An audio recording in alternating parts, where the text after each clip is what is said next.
नमस्कार, स्वागत है आपका 18 स्वदेश पर। आप देख रहे हैं हमारा power packed show power trade. आपके साथ मैं हूं अभिषेक सत्यव्रतम और मेरे साथ है मेरी सहयोगी मानसी दवे और शरद दुबे। बाजार में कल हमने देखा कि युद्ध को दरकिनार करते हुए शानदार तेजी दिखी, लेकिन अभी भी जो संकेत है वो बहुत ही पॉजिटिव निकल के आ नहीं रहे हैं। ट्रंप ने बाजार की टेंशन फिर से बढ़ा दी है, क्योंकि उन्होंने कहा है कि तेहरान को तुरंत खाली कर देना चाहिए और G7 की बैठक से एब्रप्टली वो बीच में ही वापस चले गए वॉशिंगटन, यानी कि अमेरिका।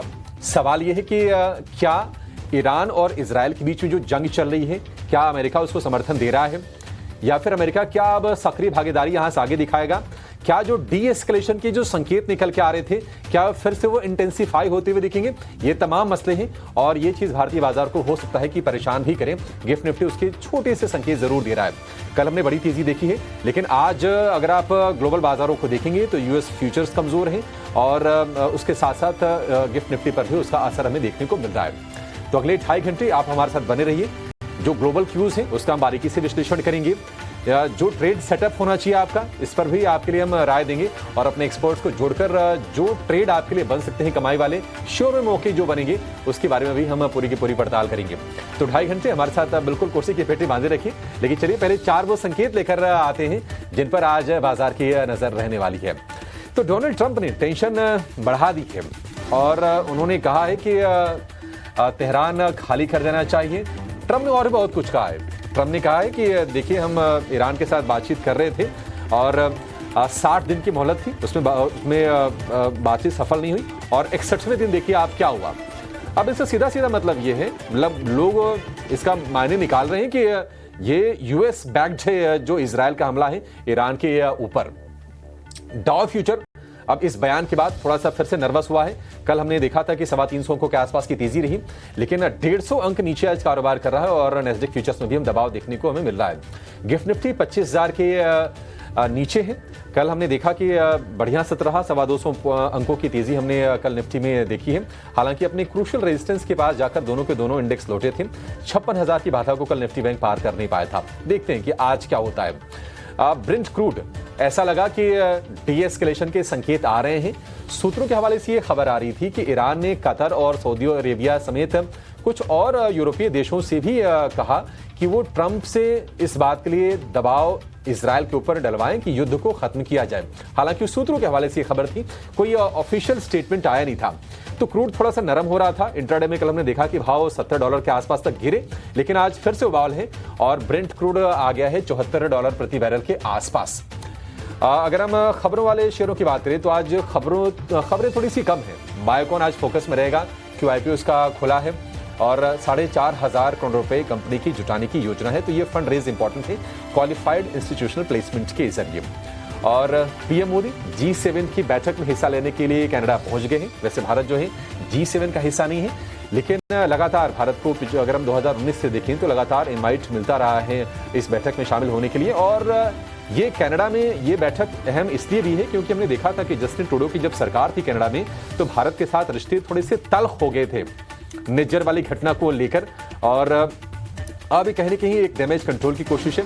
मार्क कार्नी नए वहाँ के प्रधानमंत्री हैं और वो चाहेंगे कि जो ट्रेड रिलेशंस हैं, जो द्विपक्षीय जो संबंध हैं दोनों देशों के बीच में, उसको मजबूत किया जाए और इसलिए भी ये बैठक काफ़ी अहम है। बाकी इस चूंकि दुनिया के टॉप 7 इकोनॉमीज जिसमें हैं, तो जो जियोपॉलिटिकल जो टेंशन चल रही है उसको भी थोड़ी सी ईज करने को लेकर चर्चा होने की उम्मीद है। हालांकि इस बैठक से अब्रप्टली इसको बीच में ही छोड़ के डोनाल्ड ट्रंप वापस अमेरिका लौट गए हैं और वो कई सारे सवाल भी खड़े कर रहा है। तो ये 4 ट्रिगर आपकी स्क्रीन पर।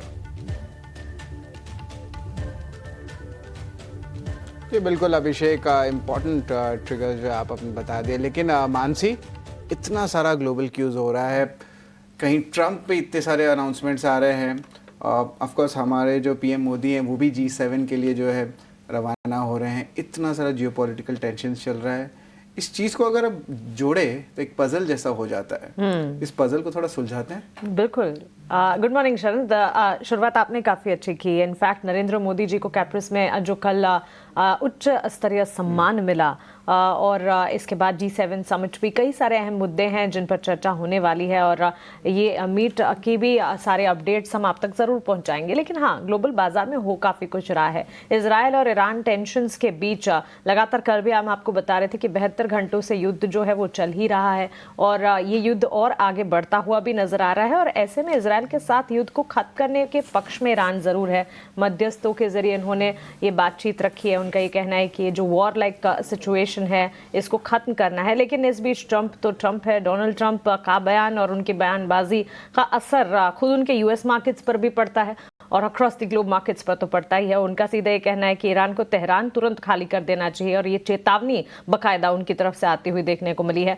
सो ये सारी की सारी जो चीज़ें सोशल मीडिया, ट्रुथ सोशल पर डोनाल्ड ट्रंप की तरफ से बयानबाजी का दौर चला, उसका एक इम्पैक्ट आता हुआ देखने को मिला है। देखिए, कच्चे तेल की चाल में तो हम देख ही रहे थे उबाल, लेकिन उसके आसपास भी अगर आप देखेंगे अक्रॉस द ग्लोब मार्केट्स पर भी एक असर पड़ता है, इकोनॉमिक इंडिकेटिव एक्शंस पर भी एक असर पड़ता है। लेकिन भारतीय बाजार ये सारी की सारी चीज़ों को बिल्कुल दरकिनार करते हुए कल काफी अच्छा एक्शन दिखा रहे थे। बहरहाल अगर इस वक्त मार्केट के सेंटिमेंट्स की बात करें, गिफ्ट निफ्टी की तरफ से इंप्लाइड ओपन जो ऑलमोस्ट 40 पॉइंट्स के डाउन ट्रेंड्स इस वक्त मिले जुले संकेत कहने चाहिए एशियाई बाजार से।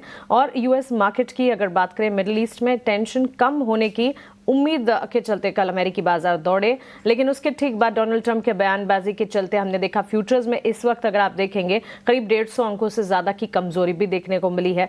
और इनफैक्ट इंडेक्स वाइज अगर देखेंगे, डाउ, S&P, Nasdaq, technology heavy space काफी हद तक फोकस रेडार में है।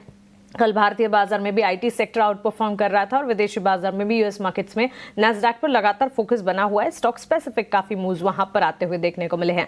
अब आज के लिए यूएस फेड की जो 2 दिवसीय बैठक शुरू होने वाली है, काफी इंपॉर्टेंट इवेंट है इस इवेंट पर। और इनफैक्ट ये पूरा हफ्ता ही ग्लोबल सेंट्रल बैंक की तरफ से इंटरेस्ट रेट डिसीजन आने वाले हैं। सो ये डिसीजन का इंतजार और इंटरेस्ट रेट को लेकर जैसे भारतीय बाजार में भी काफी हद तक एक्साइटमेंट होती है। Across the globe central banks क्या कुछ करते हैं इस पर खास नजर रहेगी। कल देर रात ब्याज दरों पर फैसला आएगा और यूएस फेड के दरों में कटौती करने की चांसेस तो कम है, लेकिन ना के बराबर है। लेकिन ऑफ कोर्स इस मीटिंग पर और ये 2 दिवसीय बैठक के फैसले पर खास तौर से फोकस जरूर रखना होगा। अब आ जाइए एशियाई बाजार की चाल पर। एशियाई बाजार से मिले जुले संकेत है। गिफ्ट निफ्टी भले ही 30-40 अंकों की बिकवाली इस वक्त दिखा रहा है, लेकिन जापान के बाजार निक्केई में करीब 250 अंकों की तेजी भी है। हांगकांग के बाजार आज जब खुले तो हमने देखा हरे निशान के साथ वहां पर भी ट्रेड्स नजर आए और साथ ही कोरिया के बाजार में भी अच्छा खासा कामकाज। चाइनीज मार्केट्स में ऑफ कोर्स एक फ्लैट ट्रेंड देखने को मिला है, लेकिन पॉजिटिव या कह सकते हैं कि मिले जुले संकेत एशियाई बाजार से, क्योंकि हांगकांग के बाजार किस तरह से खुलते इस पर खास तौर से नजर रखनी चाहिए। उसका एब्सोल्यूट इवेंचुअल इंपैक्ट जो है भारतीय बाजार पर पड़ता हुआ दिखता है और हांगकांग के बाजार में तेजी के साथ ही शुरुआत होती हुई मोमेंटम बेस्ड कामकाज देखने को मिला है। कच्चे तेल की चाल और अन्य संकेतों की अगर बात करें, कल $71 तक फिसलने के बाद कच्चे तेल में हमने रिकवरी भी देखी। ब्रेंट क्रूड के दाम ताजा अगर देखेंगे $73-74 बैरल के आसपास ट्रेड करते हुए और ईरान पर ट्रंप के ताजा बयान के चलते तेजी जो है वापस से लौटती हुई। घरेलू बाजार में कच्चे तेल की चाल पर भी नजर है और साथ ही सेफ हेवन यानी कि सुरक्षित निवेश के तौर पर सोने चांदी के दामों पर भी लगातार हमारा फोकस है। विदेशी बाजार में सपाट कामकाज है। घरेलू बाजार में भी अगर आप देखेंगे, आज जब मार्केट ओपनिंग होती हुई दिखेगी कमोडिटी मार्केट्स की, बुलियन मार्केट्स की, प्रेशियस मेटल्स की, तब देखेंगे कि घरेलू बाजार में आखिरकार ये ग्लोबल सेटअप है उसका इंपैक्ट कैसा पड़ता हुआ दिखा है। यूएस 10 ईयर बॉन्ड यील्ड 4.4% पर इंटैक्ट और डॉलर इंडेक्स 98 के लेवल्स के आसपास ट्रेड करता हुआ। So all in all mix stands है विदेशी बाजार से। पॉजिटिविटी की उम्मीद जरूर करके चल सकते हैं, क्योंकि इससे तो काफी ज्यादा वॉलेटिलिटी कल जब बाजार हमने खोले तब ग्लोबल सेटअप से नजर आ रही थी। बावजूद इसके भारतीय बाजार ने अपनी वन साइड अपसेट जो है उसे जारी रखा और सोमवार का सेशन नए हफ्ते की शुरुआत जबरदस्त होती हुई नजर आई। तो चलिए, विदेशी बाजार पर तो ये नजर है, लेकिन इसके साथ साथ भारतीय बाजार की अगर बात करें, 24,950 के बिल्कुल नजदीक कल निफ्टी में क्लोजिंग नजर आई। बेंचमार्क्स के साथ साथ ब्रॉडर मार्केट्स में भी अच्छा खासा एक्शन और हर सेक्टर में इनफैक्ट काफी पॉजिटिविटी के साथ ही कामकाज देखने को मिला। लेकिन अभिषेक, एफआईआईज की तरफ से बिकवाली का रुख अब भी जारी है। सारे पॉजिटिव्स भारतीय बाजार में भले ही हों, डीआईएस लगातार 20th ट्रेडिंग सेशन से भारतीय बाजार को संभाल रहे हैं।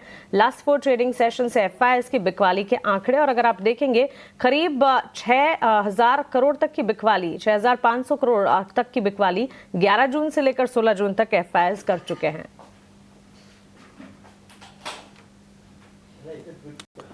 Mansi, good morning. हाँ, देखिए, कल भी चौथे सत्र में एफआईआईज की बिकवाली का आंकड़ा आया जरूर है, लेकिन अगर आप स्टॉक फ्यूचर्स को भी मानसी अगर उसमें जोड़ देना तो 2,500 करोड़ रुपए की कैश में बिकवाली आई है एफआईज की तरफ से। स्टॉक फ्यूचर्स में 3,500 करोड़ रुपए के आसपास की खरीदारी आ रही है। तो नेट अगर देखा जाए तो 1,000 करोड़ रुपए के आसपास की बाइंग है। उतनी चिंता नहीं है। क्वांटम भी देखा जाए तो छोटा ही है, 4 सत्र से बिकवाली जरूर हो रही है। और एक और चीज आपको मानसी बता दूं कि जो लॉन्ग होल्डिंग है, कल के सत्र में हम देख रहे थे, कल हम चर्चा कर रहे थे 19% की लॉन्ग होल्डिंग थी, 19.6 की, और ये लॉन्ग होल्डिंग है 20.21, तो 20% के ऊपर की लॉन्ग होल्डिंग है।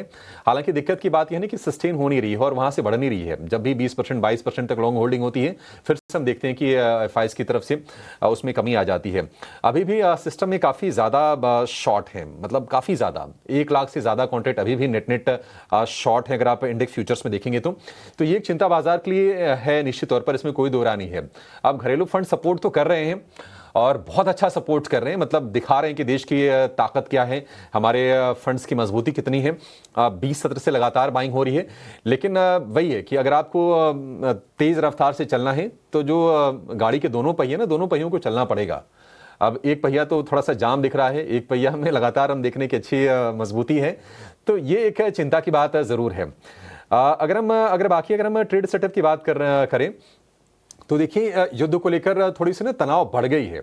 अब डोनाल्ड ट्रंप, पहले तो उन्होंने आके ये क्लैरिफाई अमेरिका ने कर दिया था कि नहीं, हमारा इजराइल और ईरान के युद्ध में कोई हाथ नहीं है। लेकिन अब ये धीरे धीरे लगने लगा है कि नहीं, ईरान ने मतलब जिसकी आशंका थी, जिसका शक था कि इजराइल ने क्या अमेरिका के उकसावे पर ईरान पर हमला किया है, वो धीरे धीरे चीजें साफ हो रही हैं। क्योंकि जो धमकी भरे स्वर आ रहे हैं डोनाल्ड ट्रंप की तरफ से ईरान के खिलाफ, साफ साफ उन्होंने कहा कि देखिए 60 दिन तक हमारी बातचीत चली, बातचीत का न्यूक्लियर टॉक्स में कोई नतीजा निकला नहीं, और 61वें दिन देखिए क्या हुआ। उन्होंने साफ तौर पर कहा है कि हम इजराइल के साथ हैं और इजराइल जो कर रहा है वो ठीक कर रहा है। अब मतलब इसमें बहुत कुछ ऐसा नहीं कि रीड बिटवीन द लाइंस है, ये तो बिल्कुल साफ साफ हो गया कि नहीं, इजराइल के साथ खुल के अमेरिका साथ है।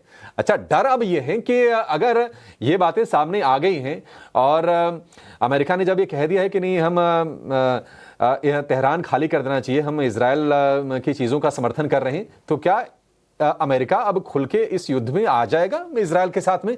इस बात का डर है। अब ये खबरें आ रही है कि नहीं, ईरान चाहता है, और अलग अलग देशों के साथ, अलग अलग मीडिएटर के साथ उन्होंने बातचीत की है और वो कहा है कि डोनाल्ड ट्रंप बातचीत करें इजराइल से और डीएस्केलेट करें। बट सूत्रों के हवाले से, मतलब वो बहुत पुख्ता तौर पर नहीं है, लेकिन जो ट्रंप कह रहे हैं वो तो बिल्कुल साफ है, दुनिया के सामने है। तो ये एक डर भारतीय बाजार के लिए निश्चित तौर पर है। और न्यूक्लियर प्रोग्राम को रोकने की पूरी मंशा है। इजराइल ने भी उन्हीं चीज़ों को टारगेट किया था, बैलिस्टिक मिसाइल वाली चीज़ों को, न्यूक्लियर उनके प्रोग्राम को, ये तमाम चीज़ें। तो देखते हैं कि क्या होता है। थोड़ी सी संकेत निश्चित तौर पर आज कह सकते हैं कि नेगेटिव साइड पर है, क्लैरिटी नहीं है। और दूसरी चीज़ ये है कि ये वोलेटिलिटी बाजार में आपको हो सकता है अभी परेशान करती रहेगी। बस राहत की चीज़ ये है कि अभी तक क्रूड में ना, मतलब हमने $77 के लेवल देखे थे शुक्रवार के सत्र में, वहां से ज्यादा उबाल आया नहीं। मतलब कल 70 तक जब नीचे आया कच्चा तेल, तो हम लोग भी चर्चा कर रहे थे कि नहीं, शायद डीएस्केलेशन के संकेत आ रहे हैं, भारतीय बाजार अपने मैक्रोस पर चलेंगे, वो सारी चीजें ठीक हैं। लेकिन ये $74 का कच्चा तेल फिर से हो गया है, तो इस पर नजर रखने की जरूरत है। देखना होगा कि क्रूड की चाल यहां से क्या होती है। क्या स्ट्रेट ऑफ हॉर्मुज में कोई व्यवधान पैदा करता है ईरान? अगर ऐसा होता है तो सप्लाई बाधित होगी, और क्रूड अगर गर्म होता है तो निश्चित तौर पर आपकी हमारे इकोनॉमी के लिए, तमाम सेक्टर्स के लिए नेगेटिव तो है ही। कल का सत्र एक अपवाद स्वरूप था, मतलब ऐसा लगा कि भारतीय बाजार युद्ध को पीछे भूल के आगे बढ़ चलेंगे, लेकिन ट्रंप के बयान ने यह निश्चित तौर पर फिर से टेंशन बढ़ा दी है। और क्रूड एक इंपॉर्टेंट फैक्टर है, और यह देखना होगा कि क्या ये वॉर और एस्केलेट यहां से होता है। आशंका उस बात की है। अभिषेक, आपने जो है डिटेल्ड एनालिसिस दिया क्रूड पे और किस तरह मार्केट का सेटअप लग रहा है, लेकिन ऑफ कोर्स निफ्टी में जो है दो ट्रेडिंग सेशंस के लूजिंग के बाद जो है एक अच्छी गेन देखने मिली है। कल मार्केट में एक अच्छा रिकवरी दिखा, all through out the session देखने मिला है। निफ्टी बैंक में भी देखने मिला, ब्रॉडर इंडिसेस में भी देखने मिला। अब अभिषेक, निफ्टी का क्या सेटअप लगता है? पोजीशंस आज लाइट रखें क्योंकि बहुत मूविंग फैक्टर्स आज चल रहे हैं, या कुछ एक एक्शन लिया जाए? नहीं, बिल्कुल शरद, आपने ठीक कहा, पोजीशन को लाइट रखिए। और अगर आप बाजार में हैं तो देखिए, अब इस माहौल में ना निफ्टी में 300 से 400 पॉइंट की स्विंग के लिए तैयार रहना चाहिए। और मौके दोनों तरफ बनेंगे निश्चित तौर पर, इसमें कोई दो राय नहीं है। कल हालांकि हमने देखा कि सेकंड हाफ के बाद बाजार ने एक तरफा रफ्तार पकड़ी, लेकिन कल के लिए हमने जो रेजिस्टेंस के जोन बताए थे, दोनों के दोनों इंडेक्स वहां पर जाकर फंसे। 24,900 से 25,000 की रेंज में जाकर निफ्टी फंसा और बिल्कुल 56,000 के मुहाने पर जाकर निफ्टी बैंक ठिठका और थोड़ा सा नीचे जाके क्लोजिंग हुई है। तो पोजीशन को लाइट रखना चाहिए, ओवरनाइट ट्रेड ना करें, पोजीशन ना रखें इस बाजार में, तो ही ये अच्छा है, क्योंकि रात को क्या होगा, अमेरिका की तरफ से, ट्रंप की तरफ से क्या एक्शन होगा, क्या बयान आएंगे, किसी को पता नहीं है। मैं जरा निवेशकों की बात पहले कर लेता हूं कि अगर आप निवेशक हैं, अगर आप लॉन्ग टर्म बाजार में सोचते हैं, तो आपको कोई तनाव नहीं लेना बाजार में। आप इन्वेस्टेड रहिए, पोजीशन के बारे में सोचना नहीं है। बड़ी गिरावट आई तो आपके लिए बल्कि निवेश का मौका हो जाएगा, क्योंकि हमने हिस्टोरिकली देखा है कि इस तरह के तमाम युद्ध को बाजार ने डाइजेस्ट किया है। अगर हम हाल फिलहाल अगर हम मिडिल ईस्ट की ही बात कर लें, तो इजराइल और हिजबुल्लाह के बीच में जो युद्ध विराम हुआ, संघर्ष चल रहा था, उसको मतलब बाजारों ने, ग्लोबल बाजारों ने ऑलमोस्ट डिस्काउंट कर दिया था, डाइजेस्ट कर लिया था। तो ये चीज़ भी धीरे धीरे पीछे छूट जाएगी, लेकिन फिलहाल ट्रेडर्स को थोड़ा सतर्क रहने की जरूरत जरूर है। निवेशक अगर आप बाजार में लॉन्ग टर्म के लिए होल्डिंग करते हैं या फिर म्यूचुअल फंड्स के जरिए आप बाइंग करते हैं, तो कोई आपके लिए तनाव की बात नहीं है। निफ्टी की अगर हम स्ट्रेटजी की बात आज करें, तो फिलहाल जो सपोर्ट दिखाई दे रहा है 24,800 पर सपोर्ट है। 20 डीएमए का जो लेवल है 24,833 से उम्मीद करके चलेंगे कि बाजार इसको रेस्पेक्ट करेगा आज के सत्र में कम से कम, और 25,000 पर निफ्टी के लिए रेजिस्टेंस दिख रहा है। अगर हम थोड़े से तगड़े वाले सपोर्ट की बात करें, तो ऐसा लग रहा है कि 24,500 का जो लेवल है वो फिलहाल के लिए प्रोटेक्टेड होगा। 24,700 24,750 के रेंज में अगर मिलता है, तो अगर आप एक रिस्क लेना चाहते हैं, क्योंकि थोड़ा सा रिस्की है, कमजोर दिल वालों के लिए ना इस तरह के बाजार होते नहीं है जहां पर स्विंग काफी ज्यादा होते हैं, तो आपके लिए एक मौका वहां पर जरूर बन सकता है। और अगर निफ्टी बैंक की बात करें अगर शरद, तो 4 दिनों की गिरावट के बाद कल तेजी अच्छी बनी है, लेकिन हो सकता है कि तेजी आज थमती हुई दिखेगी। कल हमने देखा था कि 56,000 के बिल्कुल मुहाने पर जाकर बाजार छिटका। 55,999.85 कल का ये हाई रहा इंट्राडे का। तो आज अगर हम कहें तो सपोर्ट 55,500, रेजिस्टेंस छोटा सा है 56,000 का। देखते हैं कि किस साइड निफ्टी बैंक यहां से मूव करता है। 56,000 का अगर स्तर पार हो गया, हालांकि संभावना थोड़ी सी कम लग रही है, ग्लोबल तनाव है, तो स्विंग्स निफ्टी बैंक में ज्यादा होंगे, निफ्टी के मुकाबले थोड़ा लाइट भी है, 12 शेयरों का इंडेक्स है, तो आप तैयार ही है। लेकिन 56,000 के ऊपर जाकर अगर टिक गया, चीजें थोड़ी सी नॉर्मलाइज होती हैं, तो फिर 57,000 जहां तक बाजार गया था, अब फिर वहां के लिए निफ्टी बैंक अटेम्प्ट करेगा। लेकिन आज के लिए बिल्कुल स्ट्रेटजी ये होनी चाहिए कि दोनों तरफ मौके आप देख के चलिए, अपने स्टॉप लॉसेस को बहुत ही केयरफुली वॉच कीजिए और स्विंग के लिए तैयार रहिए। निफ्टी में भी आज 300-400 पॉइंट की स्विंग नॉर्मली आपको देखने को मिल सकती है, जब तक ये तनाव की स्थिति मिडिल ईस्ट में बनी रहती है और जब तक ये अमेरिका वाली टेंशन बाजार को परेशान करती है तब तक। ये बिल्कुल इंपॉर्टेंट लेवल्स पे जो है नज़र रखिएगा निफ्टी बैंक पे, लेकिन एडवाइस है कि ट्रेड लाइट रखें, अपने ट्रेलिंग स्टॉप लॉसेस भी रखें अगर आपके पास पोजीशंस बने हुए हैं तो। लेकिन चलिए अब हम ज्वाइन करते हैं शरण लाने को, हमारे मार्केट एक्सपर्ट हैं। गुड मॉर्निंग शरण। ग्लोबल क्यूज तो बहुत वॉलेटाइल आ रहे हैं, क्या जो है आपकी रणनीति रहेगी निफ्टी बैंक को लेके? तो good morning Sharad, good morning Abhishek, good morning Mansi. तो best time to accumulate is during crisis Sharad. तो ग्लोबल जो चल रहा है definitely oil and gas sector के लिए तो मैं कहूँगा बहुत ही वॉलेटाइल है। एक दिन एक स्टॉक पॉजिटिव है, दूसरा दिन दूसरा स्टॉक पॉजिटिव है। तो सेक्टर स्पेसिफिक मैं तो कहूंगा ये अच्छा टाइम है अच्छे सेक्टरों में निवेश करना। जो हाई वॉलेटाइल सेक्टर है वहां से एग्जिट करके आप थोड़े सेफ सेक्टर्स में निवेश कीजिए। बाकी निफ्टी और बैंक निफ्टी की बात करें तो वापस मैं कह रहा हूँ रेंज बाउंड ही रहने वाला है आने वाले हफ्तों के लिए। और एक बार जब ये वॉलेटिलिटी या ग्लोबल इश्यूज सॉल्व होते हैं उसके बाद एक आप डायरेक्शन पकड़ते हुए देखेंगे। निफ्टी में वापस बोल रहा हूँ 24,000 के 500 से सपोर्ट से अगर आपको अक्यूमुलेट करना है अच्छे स्टॉक अक्यूमुलेट कीजिए। बैंक निफ्टी भी सिमिलर 55,000 के सपोर्ट से एक कंसोलिडेशन दिख रहा है। बाकी आगे चल के जैसे मैं लास्ट मंडे से कह रहा हूँ मूव सेक्टर स्पेसिफिक और स्टॉक स्पेसिफिक ही रहेंगे।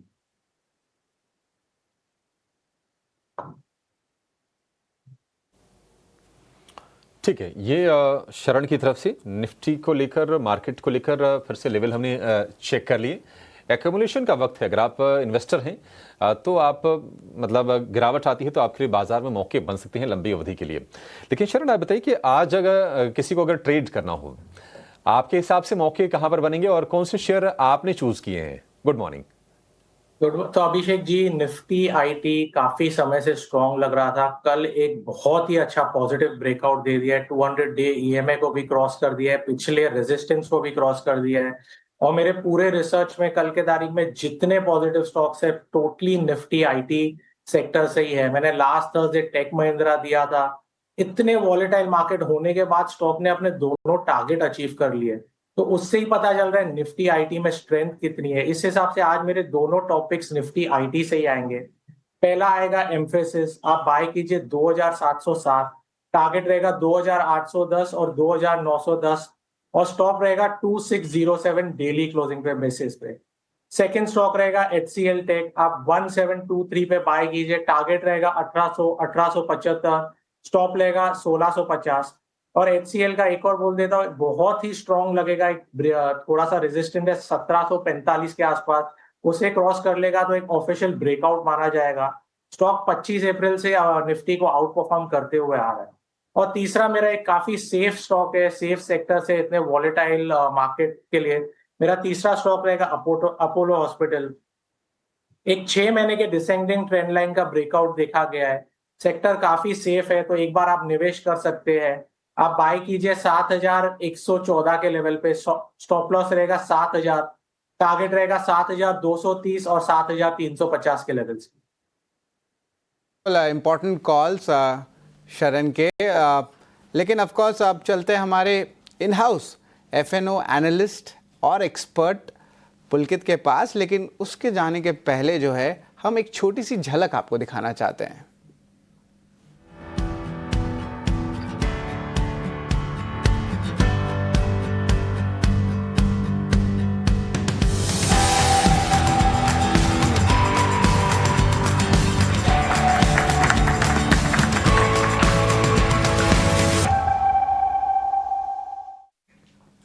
ये बिल्कुल पुलकित, शानदार डेब्यू था कल, एफएनओ सेगमेंट में बहुत अच्छी एनालिसिस थी। तो आज क्या नया है ये बताएं पुलकित।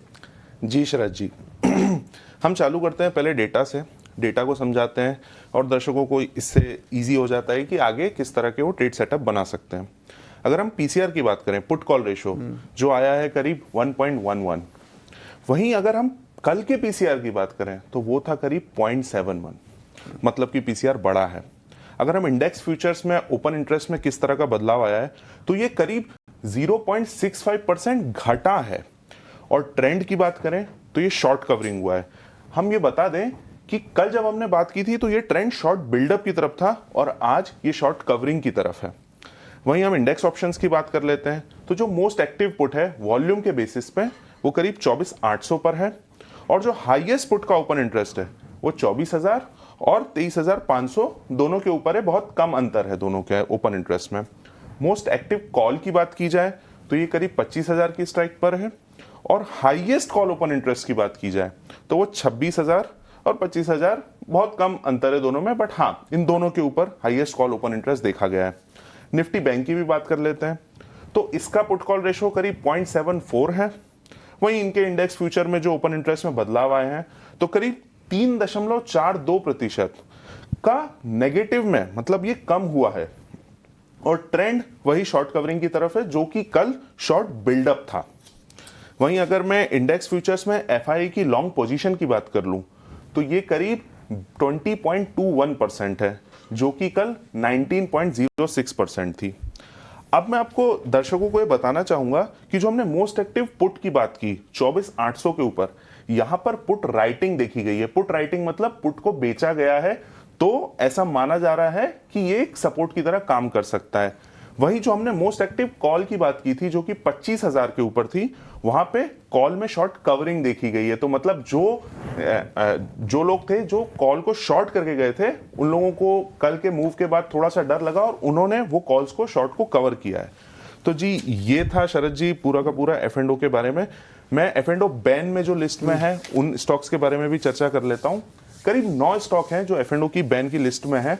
मैं फटाफट दर्शकों के लिए एक बार नाम पढ़ देता हूं। Titagarh, Aditya Birla fashion retail, RBL bank, हुडको, बिरला सॉफ्ट, मन्नपुरम, चंबल फर्टिलाइजर्स, सीडीएसएल, एरिडा। ये बताना जरूरी होगा दर्शकों के लिए कि सीडीएसएल और एरिडा, इनकी मार्केट वाइड पोजीशन लिमिट करीब 85% और 83.5% है। तो हो सकता है आज इनका F&O बैन से एग्जिट हो जाए, बट मार्केट खुलने के बाद किस तरह का रवैया रहेगा वो देखेंगे। जो पॉसिबल एंट्रेंट है, मतलब ये घुसने की तैयारी है, वो हो सकता है हिंदुस्तान कॉपर। तो जी ये था F&O के बैन लिस्ट के स्टॉक्स, और जो हमने पहले डिस्कस किया कि F&O की क्या पोजीशंस है। जी बिल्कुल, धन्यवाद पुलकित। आपकी जो F&O स्टडी हमेशा बहुत सटीक रहती है और कमाई के मौके भी ढूंढते हैं हमारे दर्शकों के लिए। लेकिन चलिए किरण जानी से अब हम जुड़ते हैं। गुड मॉर्निंग किरण जी, आपने टेक्निकल पिक्स बताएं।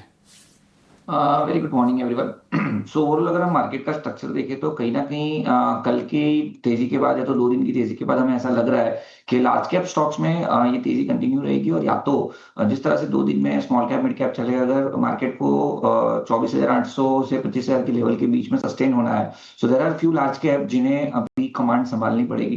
तो पहला हमारा पिक है एसबीआई। कल हमने देखा था कि बैंक निफ्टी कहीं ना कहीं अंडर परफॉर्म थी, और now there are very good chances कि बैंक निफ्टी के अंदर हम एक आने वाले समय में आजकल में एक अच्छा खासा स्पॉट देख सकते हो। तो इसमें एसबीआई हमें काफी लुक्रेटिव लग रहा है, क्योंकि inverted head and shoulder pattern breakout है। 100 दिन 50 दिन की मूविंग एवरेज के आसपास स्टॉक कंसोलिडेट हो रहा है। मोमेंटम इंडिकेटर में भी हम देख रहे हैं कि एक बुलिश डाइवर्जेंस बना हुआ है। सो 790 के आसपास की क्लोजिंग है, मेरे हिसाब से लॉन्ग करके जाना चाहिए। एक स्ट्रिक्ट स्टॉप लॉस हमें 780 का मेंटेन करना है।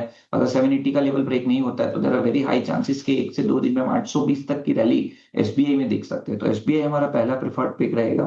दूसरा पिक है हमारा आईटीसी। लास्ट टाइम भी हमने आईटीसी इसी लेवल के आसपास रिकमेंड किया था। उसके बाद हमने देखा 428-29 तक की एक रैली आई। वापिस ये 2 दिन के करेक्शंस में आईटीसी 418 के आसपास अवेलेबल है। तो यहाँ पे एक बार के लिए लॉन्ग करना चाहिए। डेली चार्ट के ऊपर bullish reversal candlesticks pattern with positive divergence देखने को मिल रहा है। इंट्राडे चार्ट्स पे भी inverted head and shoulder pattern बना हुआ है। तो 418 के आसपास या 17 के आसपास हम आईटीसी लॉन्ग करके जाएंगे। 3-4 दिन में आप 440 तक की एक रैली देख सकते हैं। 409 एज अ स्टॉप लॉस हमें मेंटेन करना है। तो एसबीआई एंड आईटीसी हमारे प्रेफर्ड पिक रहेंगे। ठीक है, आईटीसी और एसबीआई 2 इंडेक्स के शेयर चुने हैं किरण जी ने, और आईटीसी के लिए टारगेट होगा 440 का, 409 रुपए का आपको स्टॉप लॉस लगा के कारोबार करना है, और एसबीआई के लिए टारगेट होगा 820 रुपए का। ठीक है, 2 बेहतरीन स्टॉक्स आपको मिल गए, और एसबीआई के लिए जो स्टॉप लॉस होगा 780 रुपए का लगा के आप चलिए, यानी कि यहाँ से 10-12 रुपए नीचे का। तो रिस्क रिवॉर्ड रेशियो के लिहाज से भी ये दोनों के दोनों ट्रेड अच्छे दिख रहे हैं। तो थोड़ा सा माहौल कमज़ोर ज़रूर दिखाई दे रहा है, खतरा है अभी युद्ध का, लेकिन आपको तेजी के ही सौदे मिले हैं। एक और मेहमान को शामिल करते हैं। तेजी मंदी के राज व्यास हमारे साथ जुड़ गए हैं। मिस्टर व्यास, बहुत शुक्रिया आपका समय देने के लिए। स्वागत है आपके 18 स्वदेश पर। आपसे एक बार जरा क्रूड को लेकर व्यू चाहिए राज, और हमने देखा कि क्रूड में फिर से स्पाइक अप आया है। अब क्रूड रिलेटेड जो स्टॉक्स हैं उसमें मूवमेंट भी आ रही है, लेकिन कोई एक तरफा कोई चाल हम देख नहीं रहे हैं। करेक्ट। आप जरा ये बताइए कि आपकी एनालिसिस क्या कहती है, क्या थोड़ा सतर्क रहने की जरूरत है जो क्रूड को कंज्यूम करने वाले जो सेक्टर्स हैं? सो जब तक अगर मतलब first of all thank you for having on a show. और अगर हम देखें कि क्रूड का जो चाल है तकरीबन, तो आई गेस 3-4 दिन अगर हम लोग देखें कि जो ईरान और इजराइल का जो ये ट्रेड टेंशन हो रहे थे मिडिल ईस्ट में, तो इसके चलते ये $75 पर बैरल के आसपास के करीब ये रेट्स आए हैं। बट अगर इसको मैं इग्नोर करूं और पिछले कुछ परफॉर्मेंस देखूं पिछले 2-3 महीनों के, तो क्रूड ऑयल आपका 63-65 पर बैरल के आसपास में ही है, वो काफी पॉजिटिव है। तो मुझे ये लगता है कि जब तक $80 के ऊपर क्रूड ऑयल नहीं जाता है, तब तक कुछ घबराने की जरूरत नहीं है इन्वेस्टर्स को। तब तक आप बहुत अपस्ट्रीम डाउनस्ट्रीम कंपनीज में अगर आपको शॉर्ट टर्म ट्रेडिंग भी करनी है तो वो कर सकते हैं। और जब तक 80 के ऊपर नहीं जाता, हमारा मानना है कि तब तक कुछ नेगेटिव चीजें नहीं है जो मार्केट को नेगेटिवली सेंटिमेंट या खराब कर सकती है। और इकोनॉमिक वाइज भी अगर हम देखेंगे तो जो डेफिसिट की हम बात करते हैं, क्योंकि हम लार्जेस्ट इंपोर्टर्स है क्रूड ऑयल के, तो 80 बैरल मुझे लगता है कि 80 तक है तो भी एक सस्टेनेबल लेवल पर है। तो और अगर आप देखोगे कि हाल ही में लास्ट वीक एक यूएस की रिपोर्ट भी आई थी जिसने बताया था कि टुवर्ड्स द ईयर एंड $60 पर बैरल है, उसके नीचे भी क्रूड ऑयल ट्रेड हो सकते हैं and the coming year as well. तो वो on a longer term perspective ये डाउनस्ट्रीम ऑयल कंपनीज के लिए काफी पॉजिटिव हो सकता है। और इसके लिए जो स्टॉक्स रिलेटेड अगर बात करूँ तो एशियन पेंट्स हो गए, पेंट्स वगैरह जिसमें क्रूड ऑयल एक रॉ मटेरियल की तरीके में लिया जाता है, तो उसके लिए भी एक पॉजिटिव ट्रिगर हो सकता है। Absolutely. Thanks for that fundamental take, Raj. So crude related factors हैं जो कि impact होते ज़रूर नज़र आ रहे हैं, लेकिन इस पर एक fundamental take कि कितना असर और कितना कंसर्न की बात है इस वक्त। बहरहाल $74 के आसपास ब्रेंट क्रूड अब भी ट्रेड करता हुआ फिलहाल नज़र आ रहा है। क्रूड रिलेटेड सेगमेंट्स पर बाजार खुलने के साथ साथ नज़र ज़रूर रहेगी, लेकिन इसके अलावा एक्सचेंजेस पर कम ही सही लेकिन खबरें ढेर सारी आ रही हैं और इम्पॉर्टेंट खबरें इनफैक्ट जो हैं वो काफ़ी हैं। और आईटी सेक्टर में कल ज़बरदस्त एक्शन देखने को मिला था और शायद इनफैक्ट आईटी सेक्टर से जुड़ी हुई कई सारी developments news specific, company specific आ ही रही है। बिल्कुल मानसी, देखा जाए तो आईटी सेक्टर स्ट्रेंथ दोनों सेशन में दिखाया है और अब ऑर्डर विंस भी आ रहे हैं, तो मतलब एक्सपेक्ट है कि आज भी आईटी और सेक्टर अच्छा चल सकता है। तो अगर आईटी सेक्टर से तो बात जरूर करने वाले हैं, लेकिन जी पे नजर रखिएगा। बड़ा इंटरेस्टिंग काउंटर है, फंड रेज आया, लेकिन सवाल उठता है कि प्रमोटर्स के पास इतने फंड्स आए कहाँ से? कोई मोनेटाइजेशन हुआ है, कोई उन्होंने लिवरेज किए कोई एसेट और ये जो है अपना स्टेक बढ़ा दिया है। इंटरेस्टिंग केस है। 2237 करोड़ का फंड रेज है और प्रेफरेंशियल अलॉटमेंट से स्टेक जो अब 18% के ऊपर प्रमोटर्स का हो जाता है। स्टॉक में एक रनअप भी देखने मिल गई है पिछले एक महीने में 7 से 10% की जो ग्रोथ, तो शायद प्रॉफिट बुकिंग भी आ सकता है। तो स्टॉक को जो है अपने रडार में ज़रूर रखिएगा। एशियन पेंट्स, रिलायंस ने फिर ब्लॉक डील के जरिए लगभग 0.9% स्टेक की बिकवाली की। 1876 करोड़ का डील है और अब्जॉर्प्शन स्ट्रेंथ हुआ, इसलिए स्टॉक जो हरे निशान में बंद हुआ है। ICICI Pru mutual fund buyer हैं और अब रिलायंस का स्टेक जो है 1.3% हो जाता है, ऑलमोस्ट 5% से। वही हम बात करें बाइकॉन की तो 4500 करोड़ का QIP लॉन्च किया गया है। फ्लो प्राइस लगभग 340 का है, डेट रिडक्शन के लिए है। वही HCL टेक जो है ईओन, एक बहुत बड़ा एनर्जी कॉन्ग्लोमरेट है यूरोप का, उनके साथ करार किया है। वही TCS जो है यूरोपियन डेवलपमेंट बैंक के साथ करार किया। तो आप देख सकते हैं बड़े बड़े दिग्गज IT कंपनीज जो हैं अपनी ऑर्डर विंस या स्ट्रैटेजिक ग्रोथ अनाउंस कर रहे हैं। तो ये ट्रेंड में जो है अच्छी पिकअप आई है और 2 से 3 दिन में बहुत अच्छी फ्लोज आपको आईटी सेक्टर में दिखने मिली है। केल्टन टेक सॉल्यूशंस आईटी सेगमेंट का ही कंपनी है, स्मॉल कैप स्पेस में। यहाँ पे एक इंटरेस्टिंग डेवलपमेंट देखने मिली है। बोर्ड ने फंड रेज अप्रूव किया, लगभग 70 करोड़ रुपए का वारंट्स के जरिए जो है ये फंड रेज होने वाली है। अब बात करें तो प्रमोटर जो है इस फंड रेज में जो है मेजॉरिटी सब्सक्राइब करने वाले हैं और पोस्ट इशू जो है इनका शेयर होल्डर इम्प्रूव करेगा सिग्निफिकेंटली। एक और इम्पॉर्टेंट न्यूज़ फ्लो है कंपनी से कि अब वो जो है शेयर स्प्लिट करने वाले 1:5। अगर आप केल्टन टेक सॉल्यूशंस के 1 शेयर रखते हैं तो आपको 5 शेयर मिलने वाले हैं। इंटरेस्टिंगली जो है रिटेल पार्टिसिपेशन भी एक्सपेक्टेड है कि ज़्यादा बढ़ेगा और कंपनी में ऑफकोर्स फंडामेंटल्स में भी स्ट्रेंथ है। एनटीपीसी की बात करें तो जून 21 को जो एक बोर्ड मीट होने वाली है जहाँ पे कंपनी फंड रेज कंसिडर करेगा। तो चलिए, ये सारी खबरें हैं जिसमें फंड रेजिंग से जुड़ी हुई खबरें, QIP से जुड़ी हुई खबरें, सेक्टर्स, स्टॉक का स्पेसिफिक ढेर सारे स्टॉक्स है जो कि इस वक्त हमारे फोकस रेडार पर है। लेकिन IT सेक्टर जिसका जिक्र अभी हम कर भी रहे थे, शरण गुड मॉर्निंग। कल IT sector all in all top performing sector था। बीती रात US मार्केट्स में भी टेक्नोलॉजी हैवी इंडेक्स नैस्डैक में हमने एक्शन देखा है।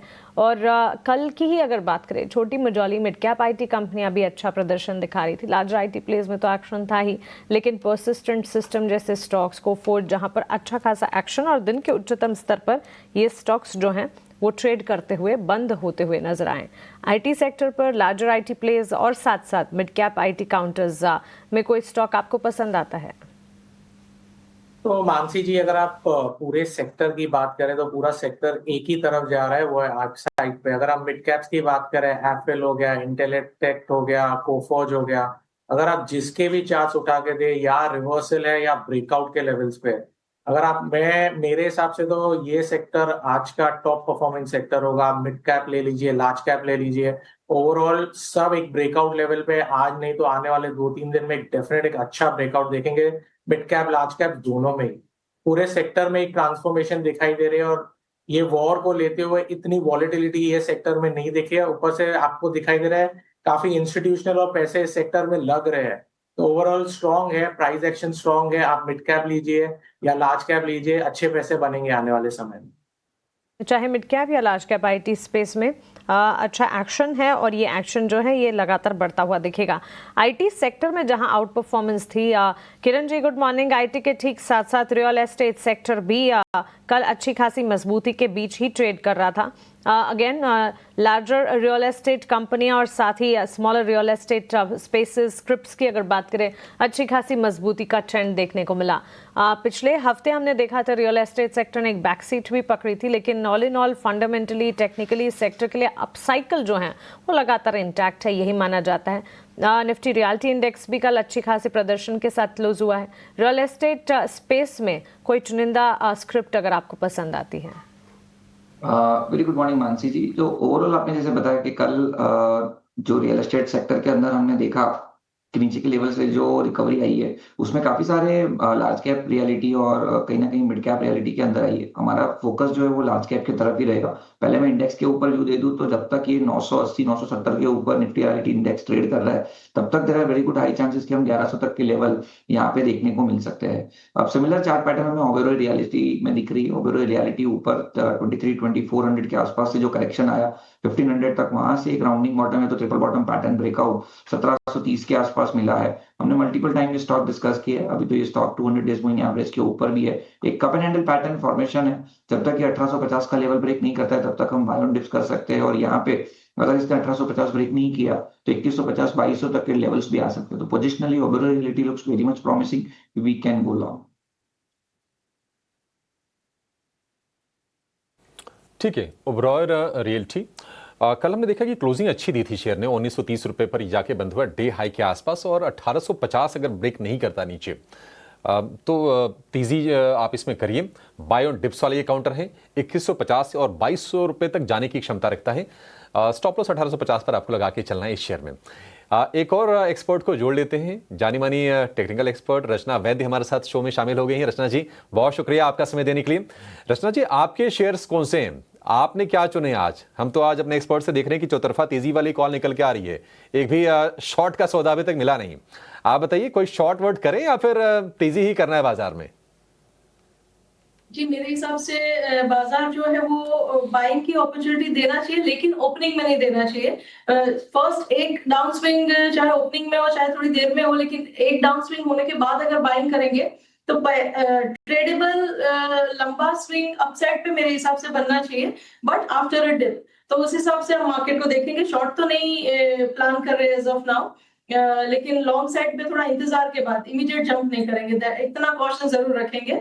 और जहां तक अभी के कॉल्स की बात है, तो इसमें एक काउंटर जिस पे मेरी नजर रहेगी दैट विल बी एमसीएक्स के फ्यूचर्स। सारे के सारे exchanges and market related counters जो थे वो पिछले कुछ दिनों में रिट्रेस करे थे, पुल बैक करे थे, तो अब यहाँ पे रिजम्पशन पॉसिबल हुआ है और आगे इसमें थोड़ा जूस बाकी हो सकता है एक्सट्रैक्ट करने के लिए। उस हिसाब से हम एमसीएक्स को देखेंगे। 7856 पे इसके जून के फ्यूचर्स ट्रेड कर रहे हैं।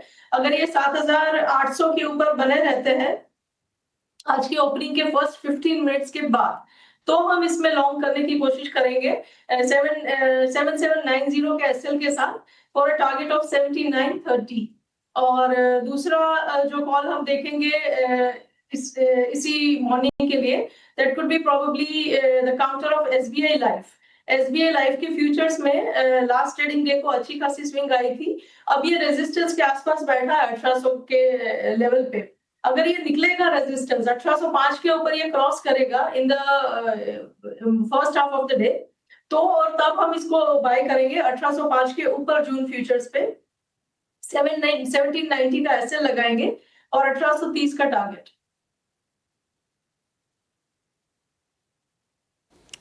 ठीक है, 1830 का टारगेट होगा एसबीआई लाइफ के लिए। कल हमने देखा था कि जो लाइफ इंश्योरेंस वाली जो कंपनीज थी, एसबीआई लाइफ हो गया, फिर एचडीएफसी लाइफ हो गया, वहां पर अच्छी तेजी बनी थी। और एमसीएक्स के लिए जो टारगेट बनेगा वो बनेगा 7930 का। तो ये दो शेयर हुए रचना जी की तरफ से। कुछ खबरों वाले शेयरों को लेकर बातचीत करते हैं। शरण, एनटीपीसी को लेकर खबर ये आई है कि वो बोर्ड बैठक उनकी है 21 जून को फंड रेज को लेकर, और ऐसी खबरें हैं कि 18,000 करोड़ रुपए तक वो बॉन्ड के जरिए जुटा सकते हैं और उसका ऑपरेशनल पर्पस के लिए इस्तेमाल किया जाएगा। वर्किंग कैपिटल हो या फिर प्रोजेक्ट फाइनेंसिंग हो, उस पर कंपनी वो खर्च करेगी। अब एनटीपीसी की दिक्कत ये है कि बहुत पैसे बना के दिए नहीं है। अगर पिछले 6 महीने अगर आप देखेंगे, थोड़ा वोलेटाइल रहा है इसकी चाल। दिग्गज कंपनी है। आप ये बताइए कि क्या करना चाहिए। 333 ये प्राइस है एनटीपीसी का।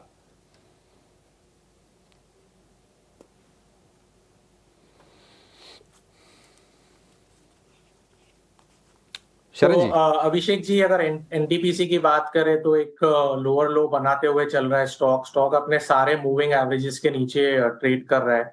तो मुझे लग रहा है अब एक कंसोलिडेशन फेज में आ जाएगा। अगर पोजीशन बनाई है तो डेफिनेटली मैं कहूंगा 325 का स्ट्रिक्ट स्टॉप लॉस रखे। बाकी ओवरली कुछ पॉजिटिव लग नहीं रहा है, वॉल्यूम भी बहुत ही मीडियोकर है और स्टॉक एक कंसोलिडेट करेगा। मुझे लग रहा है एक 325 से 350 की एक रेंज बन चुकी है, ये 25 पॉइंट के बीच में कंसोलिडेट करेगा। मगर अगर किसने पोजीशन बनाई है तो डेफिनेटली 325 का स्टॉप लॉस जरूर रखिए सिस्टम में। स्टॉक के एक साइडवेज मूवमेंट के लिए तैयार हो चुके हैं।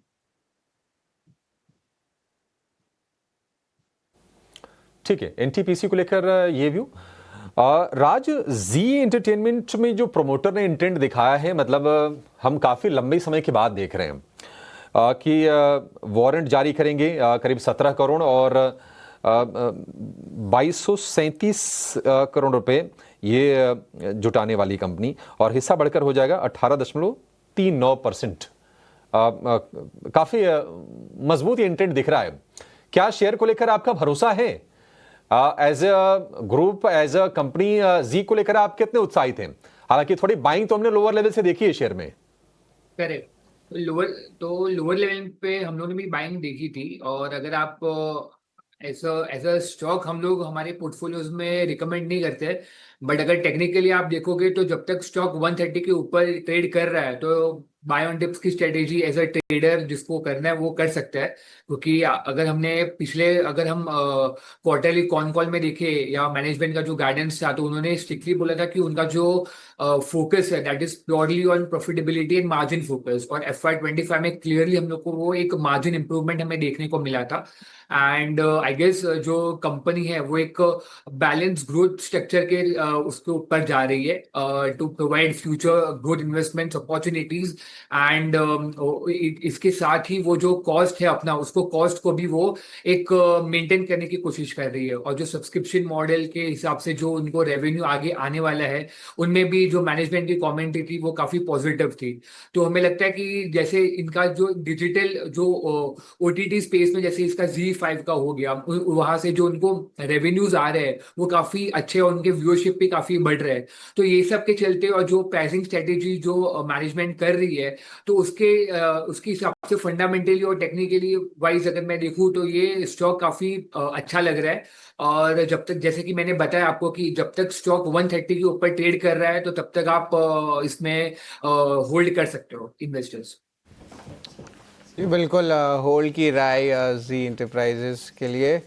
लेकिन किरण, PSU बैंकिंग स्पेस पे जो है आपकी राय चाहिए, खासकर कि हमने आपको बताया भी था कि PSU स्पेस में जो है कल डेज लो से जो है एक बास्केट बाइंग देखने मिली थी। कुछ एक्सपेक्टेशंस है कि बड़ा न्यूज़ फ्लो आ सकता है, और आज PSU बैंक्स का ट्रेडिंग सेटअप कैसा लग रहा है? और किरण, PSU बैंक्स में आपकी क्या पिक रहने वाली है?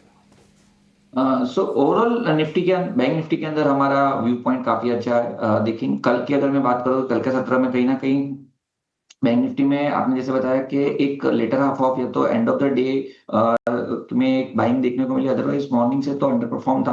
अब ये जो बाइंग आई है वो कहीं ना कहीं जो PSU बैंक लीड बाइंग थी उसमें मेजरली हमें SBI काफी अच्छा लग रहा है। ऑलरेडी हमने हमारा ट्रेडिंग पिक भी दिया है कि 790 के आसपास या 792 के आसपास की जो क्लोजिंग है यहाँ से लॉन्ग कर सकते हैं। ऊपर में there are very good chances कि हम 820 830 तक के लेवल देख सकते हैं। तो SBI हमारा प्रिफर्ड पिक रहेगा। दूसरा, अगर स्टॉक्स हम देखें तो HDFC के ऊपर भी आप ध्यान रख सकते हो। HDFC एक कंसोलिडेशन कर रहा है, देखा था हमने कि 1950 का लेवल क्रॉस करने के बाद ऊपर में 2000 तक की रैली है, वहां से वापस फॉल हुआ है। अब ये जब फॉल आया है तब वो हायर लोज को ब्रेक नहीं कर रहा है, तो कहीं ना कहीं 1900 का एक स्ट्रॉन्ग सपोर्ट है। कोई भी डिप आता है HDFC भी लॉन्ग करना चाहिए, और ऊपर में वापस से 1980 2000 तक के लेवल आ सकता है। और जिस तरह के जंक्चर है, मेरे को या तो हमारी रिसर्च टीम को लग रहा है कि हमें लार्ज कैप के साथ ही बने रहना चाहिए। ओके तो चलिए HDFC बैंक पर ये एक राय इस वक्त हमें मिलती हुई। एक्सचेंज एंसिलरीज पर भी लगातार फोकस है हमारे एक्सपर्ट्स का। अभी रचना जी ने भी एक्सचेंज से जुड़े स्टॉक्स का जिक्र किया और साथ साथ डिफेंस और शिप बिल्डिंग स्पेस पर भी लगातार नज़र होनी चाहिए, क्योंकि जियोपॉलिटिकल टेंशंस के अलावा भी और जियोपॉलिटिकल टेंशंस के साथ भी डिफेंस क्षेत्र जो है लगातार फोकस रेडार पर आ जाता है। Rachna ji, good morning to you. Mansi this side. Defence और शिप बिल्डिंग में कल हमने एक्शन देखा था। ये कम ही समय आता है जब डिफेंस सेक्टर एंट्री अपॉर्चुनिटी देता है। वॉलेटाइल मूव्स में पिछले 2 सेशंस से ठीक पहले हमने देखा था कि एक बार एंट्री अपॉर्चुनिटी मिली भी थी और कल के सत्र में शिप बिल्डिंग स्पेस मानो बिकवाली झेल रहे थे। क्या राय होगी डिफेंस और शिप बिल्डिंग स्पेस पर आपके लिए? जी ये शिप बिल्डिंग एंड डिफेंस के सेक्टर में जो भी काउंटर्स है उनके इंडिविजुअल प्राइस एक्शन में तो एक पुलबैक ही दिखा रहा है। स्पेसिफिकली अगर आप कोचिन शिपयार्ड की अगर बात करते हैं तो यहाँ पे एक पुलबैक के बाद रिजम्पशन की कोशिश हो सकती है अगर ये 2210 के ऊपर निकलेगा तो। और तब अगर मजगांव डॉक वगैरह की भी बात करें तो उसमें भी फिलहाल एक ट्रेंड जो है, नियर टर्म ट्रेंड जिसकी बात कर रहे हैं हम, उसकी अगर चर्चा करी जाए that is again showing a pull back, जिसमें रिजम्पशन तो आएगा अगर ये 3250 के ऊपर निकलेगा। So as of now they are in a pull back mode, not की कोई नेगेटिविटी है पर पुल बैक स्ट्रांग है और वो एक एक काउंटर के इंडिविजुअल लेवल्स के हिसाब से देखना पड़ेगा कि जैसे जैसे कोई भी काउंटर अपने ऊपरी साइड के रेजिस्टेंस को निकालेगा तो तब वो दोबारा से ट्रेंड को रिज्यूम करेगा, तब तक इट में remain in a consolidation phase. तो चलिए शिप बिल्डिंग स्पेस पर एक फोकस है, डिफेंस सेक्टर पर भी, और आज के सत्र में बाजार खुलने के साथ इन स्टॉक्स की चाल पर फोकस रखेंगे। लेकिन अब सीधा रुख करते हैं हमारे खास सेगमेंट डीप डाइव रिसर्च का। और डीप डाइव रिसर्च में हर रोज की ही तरह हमारे रिसर्च हेड अभिषेक गावशिंदे हमारे साथ जुड़ गए हैं। अभिषेक, सुब्रोस पर आपने जब डीप डाइव रिसर्च की थी तब से लेकर अब तक ऑलमोस्ट 30% गेन्स एंड उससे भी ज़्यादा गेन्स सुब्रोस के स्टॉक प्राइस में देखे जा चुके हैं। इसे लगातार हम हमारे व्यूअर्स को बता रहे हैं and it's proving to be a really good segment in itself. बताइए आज कौन सी रिसर्च है आपके पास? आज हम जो है एरिस इंफ्रा सॉल्यूशंस के आईपीओ पर बात करेंगे। ब्रॉडली अगर आप देखें तो लगभग कंपनी की बाजार से 500 करोड़ रुपए जुटाने की योजना है और अपर प्राइस बैंड पर देखें तो 1800 करोड़ के आसपास का मार्केट कैप होता है। इसके बिजनेस मॉडल के बारे में अगर बात करें तो देखिए एक इंटरमीडिएट काइंड ऑफ की कंपनी है। ये कंस्ट्रक्शन सेगमेंट को जो रॉ मटेरियल प्रोक्योरमेंट होता है उसमें हेल्प करती है और कंपनी का कहना है कि वो टेक एनेबल्ड रिसोर्सेज के थ्रू जो है जो कंस्ट्रक्शन प्लेयर्स हैं उनकी हेल्प करती है और उसमें प्राइसिंग वगैरह का कुछ बेनिफिट वगैरह मिलता है। लास्ट ईयर अगर देखें तो कंपनी का एडजस्टेड एबिटा लगभग 45 करोड़ के आसपास था और बट ये एक highly working capital intensive business होता है, तो वर्किंग कैपिटल में फंसा हुआ जो पैसा होता है वो सबसे बड़ी इसमें एक तरह की दिक्कत होती है। और अभी अगर हम उसके कंसर्न्स वगैरह के बारे में बात करेंगे तो ओवरऑल बिजनेस मॉडल जो है उसमें कोई ऐसा मोट नहीं दिख रहा जिसके कारण कि आप देखेंगे कि इस आईपीओ की तरफ जो है कोई आकर्षण बढ़ रहा है। जी बिल्कुल अभिषेक सर, इसके अलावा जो है कंपनी के जो फंडामेंटल्स हैं, हाँ, यहाँ पे कुछ और कोई कंसर्न्स लग रहा है आपके एनालिसिस में यहाँ पे? जी हाँ, अगर बेसिकली अगर आप स्टार्ट करें तो इसके बिजनेस मॉडल को ही देखना चाहिए। यहाँ पर जो है ये एक तरह का प्लेटफॉर्म है या आप कह सकते हैं एक वेबसाइट कह लें या पोर्टल कह लीजिए। वहाँ से जो है वेंडर्स और जो प्लेयर्स हैं कंस्ट्रक्शन प्लेयर्स हैं उनका एक मीटिंग पॉइंट होता है कि यहाँ पर इन दोनों को जो है जरूरतों को पूरा करता है, तो ये एक बिजनेस मॉडल है। इसके अलावा ये थर्ड पार्टी प्रोडक्ट्स भी जो है कंस्ट्रक्शन प्लेयर्स को सप्लाई करता है। बट यहाँ पर अगर की रेड फ्लैग्स देखें तो आईपीओ से जस्ट पहले जो है इसमें 9 मंथ का जो FY25 का नंबर है वहाँ पे प्रॉफिट देखने लगा, जबकि इससे पिछले 3 सालों तक कंपनी जो है लॉस बना रही थी। इस लिहाज से अगर देखें तो फ्यूचर प्रेडिक्शन करना बड़ा मुश्किल है क्योंकि कोई ट्रेंड हमारे सामने है नहीं। नेचर ऑफ बिजनेस देखें तो एक तरह का ट्रेडिंग बिजनेस है जहाँ पर वेफर थिन मार्जिन होते हैं, तो मार्जिन यहाँ से कहीं बहुत ज़्यादा स्काई रॉकेट हो जाएंगे ये कहना भी बहुत मुश्किल है। तीसरा अगर देखें तो एक कंप्लीटली वर्किंग कैपिटल मैनेजमेंट वाला कंपनी है। अगर इसके की एट्रीब्यूट्स को देखें तो वो वर्किंग कैपिटल मैनेजमेंट ही लगता है। आईपीओ से भी जो पैसा कंपनी जुटा रही है लगभग 500 करोड़, उसमें से 45% जो 45% जो हिस्सा होगा आईपीएस से जुटाए हुए फंड का, वो वर्किंग कैपिटल मैनेजमेंट के लिए ही खर्च होगा। मतलब कि जिस लॉन्ग टर्म एसेट जो है आप सेल कर रहे हैं, लॉन्ग टर्म रिसोर्सेज से आप फंड रेज कर रहे हैं और उसको शॉर्ट टर्म फंडिंग के लिए आप यूटिलाइज कर रहे हैं, तो ये एक miss allocation of the resources भी हो जाता है। नेट वर्किंग कैपिटल 100 दिन से ज़्यादा है इस तरह के बिजनेस में, लिटरली आप कहें तो ये एक ट्रेडिंग या डीलिंग काइंड का बिजनेस है। और इसमें जो प्रॉफिटेबिलिटी दिख भी रही है वो ऑपरेटिंग कैश फ्लो तक कन्वर्ट नहीं हो रही, क्योंकि आपका वर्किंग कैपिटल जो है आपकी ऑपरेटिंग प्रॉफिटेबिलिटी को खा रहा है।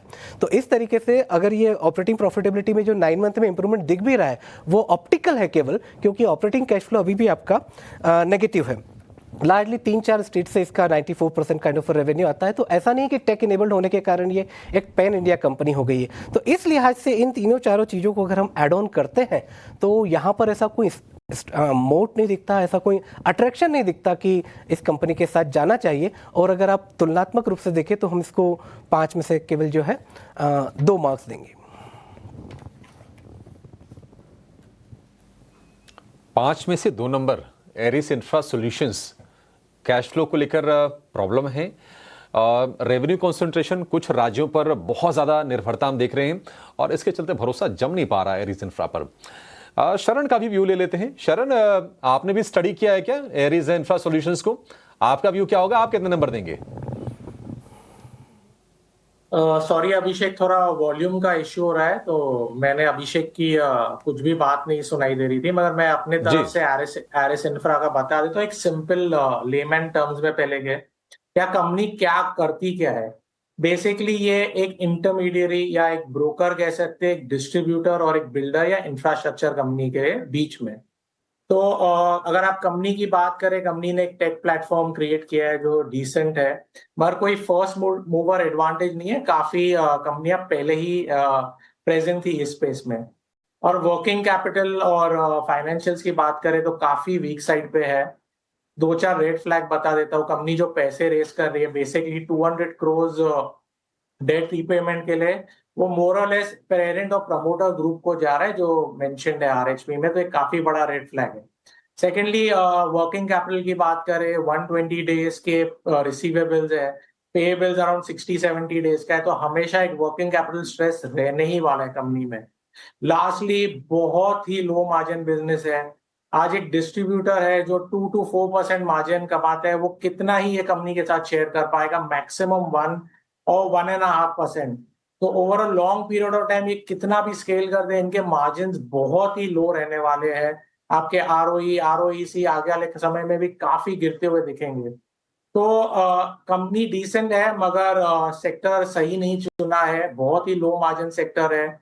आप एक लो मार्जिन डिस्ट्रीब्यूटर से शेयर लेने को ट्राई कर रहे हो और आप एक सेक्टर में सप्लाई करो जहाँ पे जब स्लो डाउन आता है आपके रिसीवेबल्स और बढ़ जाएंगे, तब आप वर्किंग कैपिटल संभाल नहीं पाओगे, तो सेम साइकिल में अटकते जाओगे, डेट रेजिंग साइकिल में। तो वेरी लो मार्जिन बिजनेस, कोई मोट नहीं है। इनके कंपेटिटर्स अराउंड 1-3% नेट पैट करते हैं, तो उससे ही समझ आता था ये हाई पैट मार्जिन बिजनेस कभी हो ही नहीं सकता है। तो इसके लिए मेरा अवॉइड रेटिंग रहेगा ओवरऑल। ठीक है, मार्जिन को लेके भी चुनौतियां हैं और आगे मतलब ऐसा भी नहीं कि भविष्य बहुत चमकदार दिख रहा हो कंपटीशन के चलते, तो इसको अवॉइड कर दीजिए। 2 स्टार दिया था अभिषेक गावशिंदे ने और फिर शरण ने कहा कि नहीं इसको आप अवॉइड कीजिए, तो अवॉइड लिस्ट में डाल दीजिए। इसमें लगाएंगे आप पैसे, फंस जाएंगे। ये पूरी की पूरी एनालिसिस तर्कों के साथ और आंकड़ों के माध्यम से हम ET Now स्वदेश पर करते हैं और हमारी कोशिश ये रहती है कि जहां पर आपके अच्छे मौके बने उन मौकों के बारे में आपको बताएं। जहां पर लगता है कि नहीं आपके पैसे वहां पर फंस सकते हैं, आप नुकसान कर सकते हैं, उससे हम दूर रहने की सलाह भी आपको देते हैं। तो ये पूरी की पूरी एनालिसिस ET Now स्वदेश पर IPO अवॉइड और सब्सक्राइब अपने सेगमेंट में हम करते हैं। चलिए इसी के साथ एक छोटे से ब्रेक के लिए रुकेंगे। ब्रेक के बाद जब लौटेंगे तो कुछ और इंटरेस्टिंग स्टॉक्स, इंटरेस्टिंग रिसर्च लेकर आपके लिए हम हाजिर होंगे। आप एंजॉय करेंगे।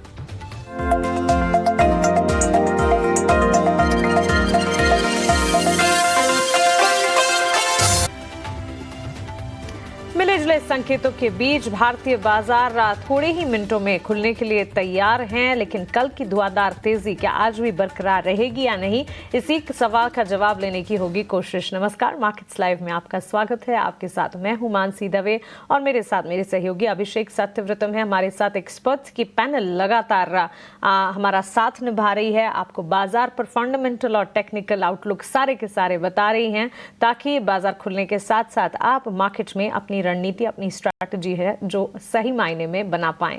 लेकिन इस वक्त एशियाई बाजार से हम देख रहे हैं बिल्कुल मिक्स स्टांस हैं। विदेशी बाजार में जियोपॉलिटिकल कंसर्न्स अब भी बरकरार है। इजराइल और ईरान के बीच टेंशंस और इंटेंशंस की लगातार खबरें एक एक कर आ रही हैं और इन खबरों के बीच भारतीय बाजार में वॉलेटाइल मूव्स नजर आ सकते हैं। कल हालांकि 24,950 के नजदीक हमने देखा था। निफ्टी में क्लोजिंग देखने को मिली थी। बेंचमार्क्स के साथ साथ ब्रॉडर मार्केट्स में भी अच्छा खासा एक्शन था। और आज सुबह अगर आप देखेंगे तो स्टॉक स्पेसिफिक, सेक्टर स्पेसिफिक कुछ तमाम पॉकेट्स है जिस पर खास तौर से नजर रखनी चाहिए। कल IT sector, real estate sector में मजबूती थी, आउट परफॉर्मेंस था और आज भी आईटी और रियल एस्टेट सेक्टर से जुड़े कई सारे स्टॉक्स हैं जो कि न्यूज फ्लो के चलते एक्शन दिखा सकते हैं। 600 अंकों की मजबूती के साथ कल निफ्टी आईटी इंडेक्स क्लोज हुआ था। किरण जानी, शरण लिलाने, राज व्यास और रचना वैद्य, ये चारों एक्सपर्ट्स हमारे साथ मौजूद हैं और साथ ही मैन फ्रॉम मोतीलाल ओसवाल, चंदन तापड़िया भी हमारी पैनल पर जुड़ गए हैं। आइए उनका स्वागत करेंगे और उनसे जानेंगे कि बाजार की शुरुआत से ठीक पहले उनका फोकस कहां पर है। गुड मॉर्निंग चंदन, बताइए कैसे देख रहे हैं आज बाजार की शुरुआत और शुरुआत से ठीक पहले कौन से स्टॉक्स है आपके रेडार पर? गुड मॉर्निंग, नमस्कार। देखिए, बाजार में पिछले 2 दिनों से काफ़ी अच्छी रिकवरी हो रही है और मानसी जी देखिए, हम 24,442 एक इम्पोर्टेंट लेवल की बात कर रहे हैं और आप देख रहे हो पिछले लगभग 25 दिनों में 3 से 4 बार उस लेवल के आसपास से मार्केट ने टर्न लिया और बार बार 25,000, 25,200 तक का अटेम्प्ट हो रहा है। तो अगेन ब्रॉडर व्यू ये रहेगा, जब तक 24,442 इंटेक्ट है, इंडेक्स कहीं ना कहीं पोजिशनल पॉइंट ऑफ व्यू से 25,500 तक की रैली दिखाना चाहिए। But intraday point of view की बात करें तो मेरा मानना है कि 24,750 एक इमीडिएट सपोर्ट का काम करेगा और इस सपोर्ट से कहीं ना कहीं 25,200 तक की रैली इंडेक्स में बननी चाहिए। सो पॉजिटिव बायस है और मल्टीपल टाइम सेम सपोर्ट यहाँ पे रिएक्ट कर रहा है, उसकी वजह से न्यू लेग ऑफ रैली यहाँ पे बननी चाहिए। तो आई बिलीव 25,500 प्लस तक के लेवल यहाँ पे बनने चाहिए। और एक चीज यहाँ पे मैं बताना चाहूंगा कि यूजुअली सीजनलिटी की हम बात करें तो मई का महीना पॉजिटिव रहता है, जून मिक्स रहता है, बट जुलाई पिछले 10 सालों से 10 साल पॉजिटिव रहा है। तो यदि उस तथ्य को माने तो मेरे हिसाब से जो परसों के बॉटम बने हैं उन बॉटम से 1,000-1,200 पॉइंट रैली की गुंजाइश निफ्टी में बन रही है। तो उसके तहत मेरा ऐसा मानना है कि कहीं निफ्टी 25,500 से 26,000 और new life time high territory को छूने का प्रयास नहीं करे। तो positional plus intraday plus medium term point of view, तीनों ही तरह से बाजार में यहाँ पे पॉजिटिव रुख अपनाने की सलाह रहेगी। और ट्रेड वाइज बात करें मानसी जी, तो मेरा फोकस यहाँ पे बीएल पे रहेगा। बीएल पे देखें तो लगभग 16-17 दिन का कंसोलिडेशन ब्रेकआउट है। डिफेंस एज ए थीम हम लगातार वर्क कर रहे हैं और one of the strongest name BL है जो इस साल लगभग 37% का रिटर्न दे चुका है और लगातार पिछले 5 सालों से काफी बड़ी तेजी देखने को मिली है। सो 390 के सपोर्ट से बीएल पे खरीदारी की सलाह रहेगी। ऊपर में 420 के टारगेट बनेंगे। उसके अलावा एक और काउंटर हमारे रेडार पे है, वो रहेगा अपोलो हॉस्पिटल, जहां पे वीकली चार्ट में 7 वीक का कंसोलिडेशन ब्रेकआउट हुआ है। यहाँ पे 6,950 के सपोर्ट से खरीदारी की सलाह होगी, ऊपर में 7,400 के टारगेट के लिए। ओके, तो चलिए ये ऑब्जर्वेशंस इस वक्त चंदन जी की तरफ से डिफेंस का खेमा है जो कि उनके फोकस रेडार पर है। और चंदन जी, जून और जुलाई साथ ही मई को लेकर आपके जो रिसर्च है, इस रिसर्च को भी हम बारीकी से देखेंगे एंड लेट्स बी हैप्पी। अगर जुलाई का महीना पिछले 10 सालों में अच्छा रहा है तो उम्मीद यही लगा कर चलेंगे कि इसी तरह की तेजी जो देखने को मिले। लेकिन 25,200 और उसके बाद 25,500 तक के लेवल्स के कन्विक्शन की बात आपने की प्री ओपन में एक बार ही सही, लेकिन 25,200 तक के लेवल्स तो नजर आए। हालांकि इन लेवल्स को और ज्यादा फ्रीज होने, सेटल होने देना चाहिए। 6 पैसे मजबूत खुला है रुपया, 86 रुपये 7 पैसे के मुकाबले 86 रुपये 1 पैसे पर रुपए की ओपनिंग। इस वक्त $73 के आसपास ब्रेंट क्रूड में कामकाज देखने को मिल रहा है। एनर्जी पैक, नेचुरल गैस पर भी फोकस होना चाहिए और साथ ही कमोडिटी मार्केट खुलने पर प्रेशियस मेटल्स पर भी नजर रहेगी। लेकिन रियल एस्टेट काउंटर पर थोड़ी देर पहले चंदन जी हम बात भी कर रहे थे, कल आउट परफॉर्मिंग सेक्टर्स, इनफैक्ट हर सेक्टर में तेजी थी, लेकिन आईटी और रियल एस्टेट सबसे आगे खड़े थे। गोदरेज प्रॉपर्टीज के लिए एक खबर आई है, कंपनी ने एक लैंड एक्विजिशन किया है पुणे में और कंपनी यहां पर premium category of housing develop करने की कोशिश करने वाली है और इसी के चलते लैंड एक्विजिशन जो है वो किया गया है। गोदरेज प्रॉपर्टीज पर आपका टेक जानना चाहेंगे। पे पॉजिटिव व्यू है और आरबीआई मीट के बाद जो इंटरेस्ट रेट कट हुआ है उसके चलते most of the real estate counter एक पॉजिटिव बायस दिखा रहे हैं। गोदरेज प्रॉपर्टी में अच्छी बात यह है कि आज से जब 25-30 दिन पहले first week of the May में 2320 के आसपास का हर्डल लिया था और 2 दिन पहले एग्जैक्टली वही 2310 का सपोर्ट बना के रिकवरी हुई है। तो रोल रिवर्सल के पैटर्न यहाँ पे देखने को मिला। यदि मैं टेक्निकल बात करूं, 4 दिनों के लोअर टॉप लोअर बॉटम को निगेशन देखने को मिला है। रोल के डेटा पॉजिटिव है पिछले 2 महीने से, जो इंडिकेट कर रहे हैं कि सपोर्ट बेस लॉन्ग्स कैरी हो रहे हैं। तो बिल्कुल गोदरेज प्रॉपर्टी पे खरीदारी की सलाह रहेगी। 2380 के आसपास का सपोर्ट है, ऊपर में 2550 तक के लेवल छू सकते हैं। और गोदरेज के अलावा हमारा ऐसा मानना है कि ओबराय रियल्टी में भी एक ब्रेकआउट देखने को मिलेगा। लोअर टाइम फ्रेम में एक छोटा सा पोल एंड फ्लैग देखने को मिला है और 1880 के सपोर्ट से कहीं ना कहीं 2010 तक के टारगेट यहाँ पे बनने चाहिए। So most of the real estate counter पे पॉजिटिव है, चाहे गोदरेज प्रॉपर्टी की बात करें, ओबराय रियल्टी की बात करें या फिर डीएलएफ और लोडा की भी बात करें।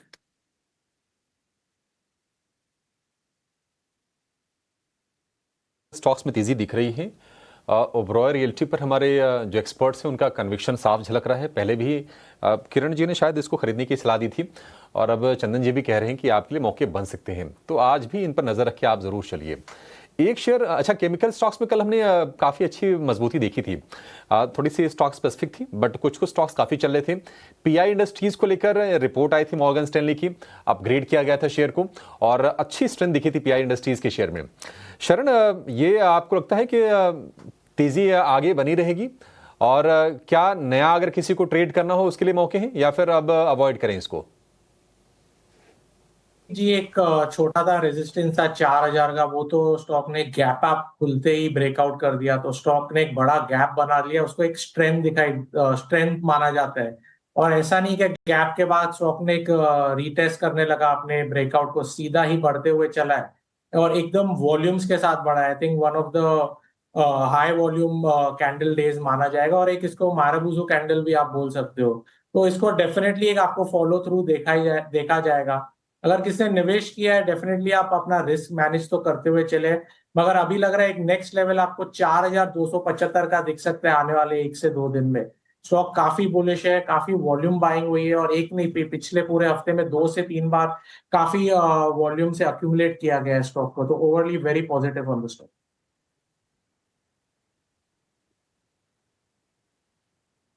क्या बताया आपने पीआई इंडस्ट्रीज का? हाँ, काफी पॉजिटिव है। 4275 का हाई टच कर सकते हैं आने वाले समय में 2 से 3 दिन में। स्टॉप लॉस टारगेट तो हमने सुन लिया। डे लो ही रखना है, पिछले दिन का लो ही रखना है 4000 के लेवल्स के आसपास का। अगर 4000 के नीचे अगर डेली क्लोजिंग बेसिस पे बंद होता है तो एक बार आप एग्जिट करके फिर आगे रिव्यू कीजिए। ठीक है, 4000 का स्टॉप लॉस लगा लीजिए। 4275 के आपके लिए टारगेट बन जाएगा पीआई इंडस्ट्रीज के शेयर में। एक और शेयर के बारे में व्यू चाहिए रचना जी, आप जरा इंटरग्लोब चेक करके बताइए। इंटरग्लोब एविएशन, हमने शुक्रवार को गिरावट देखी, कल थोड़ी रिकवरी की कोशिश थी। क्रूड के इंपैक्ट वाला ये सेगमेंट है, अगर एटीएफ अगर महंगा हुआ, हालांकि हम गिरावट का ही ट्रेंड देख रहे हैं पिछले 3 महीने से एटीएफ की कीमतों में, लेकिन बाकी सारी चीज इसके पक्ष में है। थोड़ा सा भी कॉस्ट वगैरह बढ़ सकता है, एयर रूट्स वगैरह चेंज किए गए हैं मिडिल ईस्ट में युद्ध के चलते। आप बताइए कि शेयर को लेकर क्या सलाह देंगी? क्या डिप्स में अकुमुलेट करना चाहिए अभी इंटरग्लोब को? देखिए, इंटरग्लोब की जहां तक बात है, ये मीडियम टू लॉन्ग टर्म में तो बहुत ही बढ़िया स्टॉक है और ट्रेंड भी इसका क्लियर है और आगे स्कोप भी इसमें बहुत अवेलेबल है। तो medium to long term player के लिए तो every dip the kind of the one that we got because of the war and all, ये सारी की सारी चीजें बाइंग अपॉर्चुनिटी है, तो उनको तो कोई ज्यादा सोचने वाली बात है नहीं। They can go on accumulating, जब ऐसे red days back to back 2-2, 3 दिन आ जाते हैं तो इसमें एक अच्छी प्राइस पे एंट्री मिलती है with a better risk reward ratio. जहां तक शॉर्ट टर्म प्लेयर्स की बात है तो the counter is in a ranging mode और इसका lower and of the range करीब 5200 के आसपास आता है और अपर एंड ऑफ द रेंज करीब 5700 के आसपास आता है, तो 500 पॉइंट की रेंज में है। अभी जो शुरुआत हुई है मूवमेंट की पिछले 2 दिन में, वो lower and of the range की तरफ से हुई है और कुछ ना भी हो तो भी कम से कम अगर ये upper end of the range तक भी जाए तो भी that can take the counter towards 5700। तो अपसाइड पे बायस रखना चाहिए लेकिन बाइंग डिप्स में करनी चाहिए, आउटराइट चेजिंग नहीं करना चाहिए। बीच ग्लोबल फ्रंट पर बैंक ऑफ जापान के इंटरेस्ट रेट डिसीजंस का इंतजार था और बैंक ऑफ जापान ने दरें जो हैं 50 बेसिस पॉइंट्स पर बरकरार रखी है। ताज़ा खबर आती हुई और ऑफ कोर्स इस पूरे हफ्ते की अगर बात करें सेंट्रल बैंक की तरफ से इंटरेस्ट रेट डिसीजंस आने वाले। एफओएमसी की 2 दिवसीय बैठक शुरू हो चुकी है। कल यूएस फेड की तरफ से भी इंटरेस्ट रेट डिसीजन आएगा, लेकिन छोटी अवधि के लिए ब्याज दर बैंक ऑफ जापान ने 50 बेसिस पॉइंट्स पर बरकरार रखी है। आगे बढ़ेंगे और 9 के 9 रत्न की सूची जान लेते हैं। शरद से समझते हैं सारे स्टॉक्स। शरद बताएं।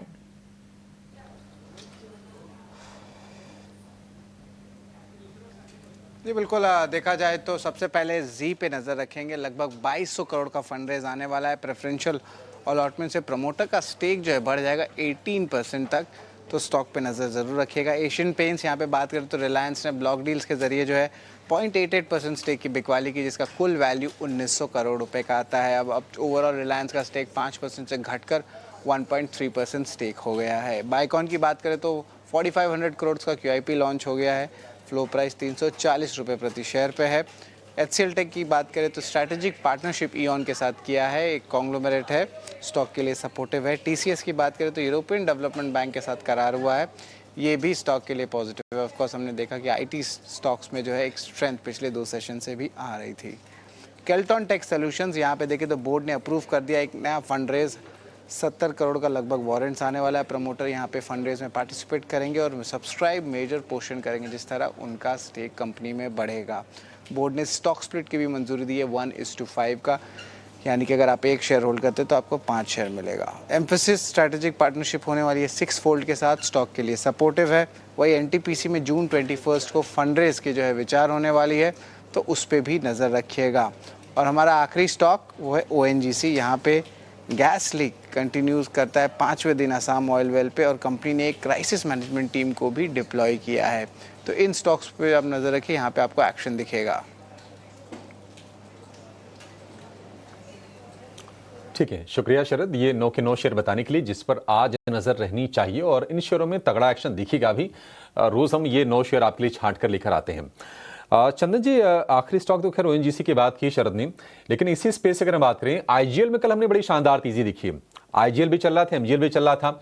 अब खबरें ये आ रही कि दिल्ली में जो EV पॉलिसी की बातचीत जो हो रही है, उसकी जो टाइमलाइन है थोड़ा उसको शिफ्ट किया जा सकता है, 2030 से थोड़ा आगे बढ़ाया जा सकता है, और इस राहत की उम्मीद से कल हमने IGL में तेजी देखी। IGL में क्या आपको लगता है कि ये सस्टेन्ड मूव आगे भी कायम रहेगा? और किसी को मान लीजिए अगर एंट्री करना हो तो आपके हिसाब से सही लेवल क्या होगा? MGL की बात करें तो ये काउंटर कहीं ना कहीं रेंज बाउंड बायस के साथ काम कर रहे हैं, बट अच्छी बात यह है कि डिक्लाइंस आते ही वापस खरीदारी के माहौल देखे जाते हैं।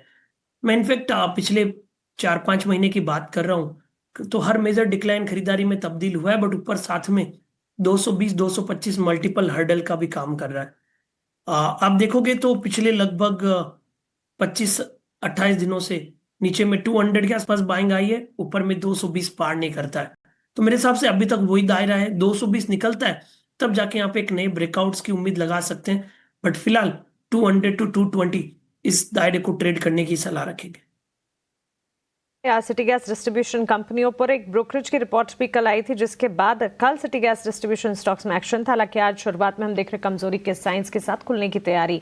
रचना जी, क्विकली अपोलो हॉस्पिटल और मैक्स हेल्थ केयर पर आपसे राय जानना चाहेंगे। पिछले कुछ सेशन से अच्छा एक्शन है और दोनों स्टॉक्स आज भी प्री ओपन में मोमेंटम बेस कामकाज करने की तैयारी, हरे निशान के साथ खुलने की कोशिश कर रहे हैं। जी, अपोलो हॉस्पिटल डेफिनेटली बहुत ही बढ़िया तरीके से प्लेस्ड है। 7125 के करीब इसके फ्यूचर्स ट्रेड कर रहे हैं एज ऑफ नाउ, और यहाँ पे जब तक ये कॉन्ट्रैक्ट 6980 के ऊपर बना रहेगा तब तक यहाँ पे every dip would be a buying opportunity. Upside पे इस पे स्पेस अवेलेबल है जो इस काउंटर को 7250 एंड इवन 7300 प्लस पे लेके जा सकती है इन अ वीक और 10 डेज ऑफ टाइम। हॉस्पिटल नतीजों के साथ साथ हमने देखा है स्टॉक में पॉजिटिव मूव नजर आए हैं और आज भी शुरुआत मजबूती के साथ। और मैक्स हेल्थ केयर में जेफरीज की पॉजिटिव रिपोर्ट और रिपोर्ट का असर लगातार स्टॉक में हम देख रहे हैं पॉजिटिव मोमेंटम के साथ कामकाज देखने को मिल रहा है। 7250 7300 तक के टारगेट्स अपोलो हॉस्पिटल में एंटिसिपेट करने चाहिए। लेकिन चलिए बाजार की शुरुआत होने जा रही है और इस वक्त अगर आप देखें मिले जुले संकेतों के बीच भारतीय बाजार खुलने की तैयारी करते हुए उम्मीद यही करके चलेंगे कि कल के सत्र में जैसे ग्लोबल सेटअप डिस्टर्ब था, काफी वॉलेटाइल था। बावजूद इसके भारतीय बाजार ने तेजी का रुख पकड़ा था और इस वक्त on the face of it अगर आप देखेंगे प्री ओपन में तो 24,977 के लेवल्स के आसपास और 55,975 के लेवल्स के आसपास निफ्टी और बैंक निफ्टी दोनों में मजबूती के साइंस जो हैं नजर आ रहे हैं। अब जिन स्तरों की हम बात कर रहे हैं लगातार 25,200 25,500 के लेवल्स, ये लेवल्स कब तक नजर आते हैं इस पर खासतौर से फोकस रखना होगा। डीआईएस और एफआईएस का एक्शन में एफआईएस की बाइंग जो है वो फिलहाल तो मिसिंग है, लेकिन डीआईएस लगातार 20 ट्रेडिंग सेशन से भारतीय बाजार को सपोर्ट भी कर रहे हैं।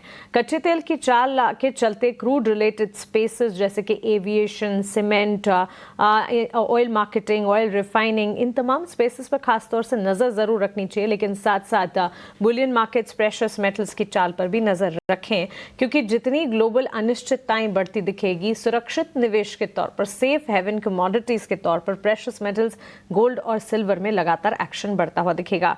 रिलायंस मेजर कंट्रीब्यूशन इस वक्त हम देख रहे हैं करीब 1% की तेजी के साथ वन ऑफ द मेजर्स और यह मजबूती के साथ खुलने की तैयारी करते हुए। और इसके अलावा भी आप देखेंगे कल के सत्र में जिस तरह से आईटी और रियल एस्टेट सेक्टर ने कमान संभाली थी, आज के सत्र में आईटी और रियल एस्टेट दोनों स्पेसेस से जुड़ी स्टॉक स्पेसिफिक खबरें ढेर सारी आई है। Godrej properties, TCS, Wipro, HCL technologies, ये सारे के सारे स्टॉक्स पर नजर रखनी चाहिए। न्यूज फ्लोज के चलते, डेवलपमेंट्स के चलते इन स्टॉक्स में फोकस नजर आ सकता है। एआई इंफ्रा डेवलप करना काफी इंपॉर्टेंट है और कंपनियां अब समझने लगी हैं ये। स्टरलाइट टेक्नोलॉजीज पर एक खबर कल आती हुई दिखी थी, कंपनी एआई डेवलप करने की कोशिश और एआई इंफ्रा डेवलप करने की कोशिश के चलते फोकस रेडार पर थी। कल के सत्र में स्टॉक में अच्छा एक्शन था। आज बाजार खुलने के साथ स्टॉक में किस तरह की मूव्स है इस पर खासतौर से नजर रखेंगे। बायोकॉन का स्टॉक आज फोकस में रहेगा। 4,500 करोड़ का QIP लॉन्च किया कंपनी ने, फ्लोर प्राइस जिसका 340 रुपए प्रति शेयर का तय किया गया है। साथ साथ बोर्ड मीटिंग है एनटीपीसी की फंड रेजिंग को लेकर, तो इस पर भी नजर रखेंगे। एनटीपीसी बोर्ड मीट से ठीक पहले किस तरह के सेंटिमेंट्स दिखाता है। बाजार की शुरुआत इस वक्त अब आपके स्क्रीन पर हरे निशान के साथ बैंक निफ्टी में 55,960 के लेवल्स, हल्की फुल्की तेजी, लेकिन चलिए ग्रीन मूव्स के साथ खुलता हुआ बैंक निफ्टी 24,900 के लेवल्स के पार इस वक्त हम देख रहे हैं। निफ्टी में करीब 15 से 20 अंकों की बिकवाली है। 81,764 के लेवल्स पर सेंसेक्स में देख रहे हैं करीब 60 अंकों की बिकवाली। ब्रॉडर मार्केट्स पर भी नजर होनी चाहिए। मिड कैप और स्मॉल कैप में, मिड कैप स्पेस में हम देख रहे हैं मजबूती के साथ इस वक्त शुरुआत होती हुई। सो सेंसेक्स और निफ्टी लाल निशान के साथ खुलते हुए, बैंक निफ्टी और मिड कैप की तरफ से लगातार हम देख रहे हैं बैंक निफ्टी के गेन्स फ्रिजल आउट होते हुए तेजी के साथ खुलने के बाद विद इन सेकेंड्स लाल निशान में तब्दील होता हुआ बैंक निफ्टी भी 1100 डिक्लाइंस के सामने, 1100 एडवांसेस के सामने 477 declines. Fair indicator India VIX पर भी नजर होनी चाहिए। रिलायंस के साथ मजबूत शुरुआत होती हुई, भारतीय एयरटेल, सिप्ला, टाटा कंज्यूमर, ये कुछ तमाम काउंटर्स जहां से हम देख रहे हैं अच्छा contribution. Mahindra and Mahindra, TCS, ये सारे स्टॉक्स है जो कि अच्छी तेजी दिखाते हुए लगातार दूसरा सेशन, जबकि हम देख रहे हैं कि आईटी सेक्टर जो है वो बाजार को संभालने का काम कर रहा है। हालांकि इन्फोसिस, एलएनटी, आईटीसी, आईसीआईसीआई बैंक और टाटा मोटर्स जैसे काउंटर्स हैं जो कि लाल निशान के साथ इस वक्त ट्रेड करते हुए। इसके अलावा एशियन पेंट्स पर भी नजर रखें। रिलायंस ने 1874 करोड़ में करीब 1% हिस्सेदारी, टू बी प्रिसाइज 0.8% हिस्सेदारी बेची है, जिसके चलते एशियन पेंट्स के स्टॉक में एक रिफ्लेक्शन आता हुआ जरूर नजर आ सकता है। इसके अलावा जी एंटरटेनमेंट पर भी फोकस होना चाहिए। बायोकॉन के स्टॉक में QIP लॉन्च की खबर आती हुई और इसी के चलते एशियन पेंट्स देखिए करीब आधे % की बिकवाली के साथ इस वक्त ट्रेड करता हुआ। HCL टेक्नोलॉजीज कंपनी ने एक करार किया है, TCS में एक डेवलपमेंट हुआ है। ये सारे करार और डेवलपमेंट न्यूज फ्लोज के चलते आईटी पॉकेट्स पर खासतौर से नजर। कल के सत्र में मिड कैप आईटी प्लेस जैसे कोफोर जो पर्सिस्टेंट सिस्टम में अच्छा खासा एक्शन देखने को मिला था, इस तेजी पर खासतौर से नजर रखनी चाहिए। इसके अलावा निफ्टी के मेजर गेनर्स की अगर बात करें, JSW steel, Kotak Mahindra bank, HDFC life जैसे काउंटर्स हैं जहां पर अच्छा खासा एक्शन देखने को मिला है। और साथ साथ अगर आप देखेंगे लूजिंग मोमेंटम जो है कुछ चुनिंदा फार्मा प्लेस से देखने को मिला है, जैसे सन फार्मा करीब आधे से 1% की गिरावट दिखा रहा है। टाटा मोटर्स, एलएनटी, इन्फोसिस और आईटीसी जैसे स्टॉक्स भी हैं जहां पर बिकवाली जो है इस वक्त हावी होती हुई नजर आ रही है। निफ्टी के साथ साथ निफ्टी नेक्स्ट कैटेगरी पर भी एक नजर होनी चाहिए और इस वक्त अगर आप देखेंगे वहां पर लोढ़ा, मैक्रोटेक डेवलपर्स मजबूती के साथ इस वक्त कंपनी ने रीब्रांडिंग की है। ऑफ कोर्स मैक्रोटेक डेवलपर्स को लोढ़ा के नाम से हम जानते ही थे, लेकिन अब ऑफिशियली भी कंपनी ने लोढ़ा की ब्रांडिंग की है और इसी के चलते हम देख रहे हैं of course 1.5% gains. In fact real estate counter he focus radar पर है। डीएलएफ के स्टॉक प्राइस में हम देख रहे हैं 0.5% to 1% गेन्स। गोदरेज प्रॉपर्टीज थोड़ी देर पहले इसका जिक्र भी कर रहे थे, कंपनी ने एक्विजिशन किया है लैंड पार्सल का पुणे में और डेवलपमेंट करने की तैयारी है कंपनी की। उसके ठीक पहले गोदरेज प्रॉपर्टीज भी 1 से 1.5% की तेजी के साथ इस वक्त ट्रेड करता हुआ। पावर ग्रिड के चार्ट्स और एनटीपीसी का स्टॉक भी आज खबरों के चलते फोकस रेडार पर है और इस स्टॉक में भी हम देख रहे हैं अच्छा खासा मोमेंटम मजबूती के साथ इस वक्त शुरुआत होती हुई नजर आ रही है। मिड कैप की शुरुआत मजबूती के साथ हुई। स्मॉल कैप में कल वॉलेटाइल मूव्स थे, आज भी वॉलेटाइल मूव्स ही नजर आ रहे हैं, लेकिन मिड कैप मेजर्स की अगर बात करें ऑफ कोर्स सबसे आगे गोदरेज प्रॉपर्टीज, उसके साथ साथ ओबरॉय रियल्टी। हमारे दोनों एक्सपर्ट्स किरण जानी और चंदन तापड़िया ने गोदरेज प्रॉपर्टीज और साथ साथ ओबरॉय रियल्टी पर अपनी राय दी थी और ये स्टॉक में अच्छा खासा एक्शन देखने को मिला है। एनएससी इंडेक्सेस ट्रैकर आपके स्क्रीन पर आप देख रहे हैं मिड कैप में हरे निशान के साथ कामकाज। बैंक निफ्टी के गेन्स इंटैक्ट, चलिए एटलीस्ट संभलने की कोशिश करते हुए मिड कैप और bank Nifty IT sector yet another day जबकि बाजार को संभालने का काम करता हुआ। स्मॉल कैप और निफ्टी की तरफ से साथ ही सेंसेक्स की तरफ से लाल निशान, बिकवाली का दबाव इस वक्त। सेक्टर स्पेसिफिक बाजार की चाल और निफ्टी का हीट मैप इस वक्त आपकी स्क्रीन पर आप देख रहे हैं। एनटीपीसी और एक्सिस बैंक को अगर छोड़ दीजिएगा, Bajaj finance, doctor Reddy's, IndusInd bank, ONGC, Tata Motors जैसे मेजर प्लेयर्स हैं, जियो फाइनेंस, इन तमाम प्लेयर्स में हम देख रहे हैं बिकवाली का दबाव। सो निफ्टी में क्लियरली मेजॉरिटी स्टॉक्स में गिरावट है। Real estate, energy, IT, financial services और कुछ तमाम बैंक्स इस वक्त बाजार को संभालने का काम कर रहे हैं। On the flip side FMCG, metal, auto और फार्मा में बिकवाली का दबाव है। कह सकते हैं कि मार्केट की जिस तरह के वॉलेटाइल मूव्स विदेशी बाजार से आ रहे थे उसी की तरह शुरुआत भी होती हुई और गिरावट और ज्यादा गहराती हुई। निफ्टी में अगर आप देखेंगे इस वक्त बाजार खुलने के ठीक साथ गिरावट गहरा कर रहा 24,900 के बिल्कुल नजदीक इस वक्त निफ्टी ट्रेड करता हुआ। मिड कैप में भी जो मजबूती के साथ शुरुआत हुई थी मजबूती छटती हुई और साथ साथ सेंसेक्स और बैंक निफ्टी में भी हम देख रहे हैं गिरावट के साथ इस वक्त ट्रेड्स देखने को मिल रहे हैं। कमजोर शुरुआत बाजार की कही जाएगी, लेकिन इस शुरुआत के ठीक बाद इंडिया विक्स 1.25% के स्पाइक्स दिखाते हुए तो वहां से भी कमजोरी या कह सकते हैं कंसर्न्स 15 के लेवल्स के आसपास ये ट्रेड करता हुआ। चलिए आगे बढ़ेंगे और एक्सपर्ट्स इस शुरुआत को कैसे देखते हैं, उनके रेडार पर कौन से स्टॉक्स है, इस पर फोकस करेंगे।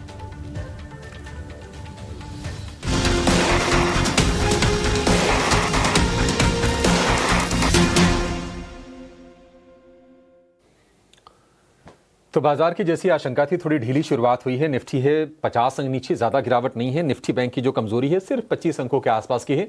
दिशा की तलाश में फिलहाल बाजार है। सेंसेक्स की कमजोरी है करीब 150 अंकों के आसपास की और निफ्टी में एक भी ऐसा शेयर नहीं है जहां पर 1% की तेजी हो।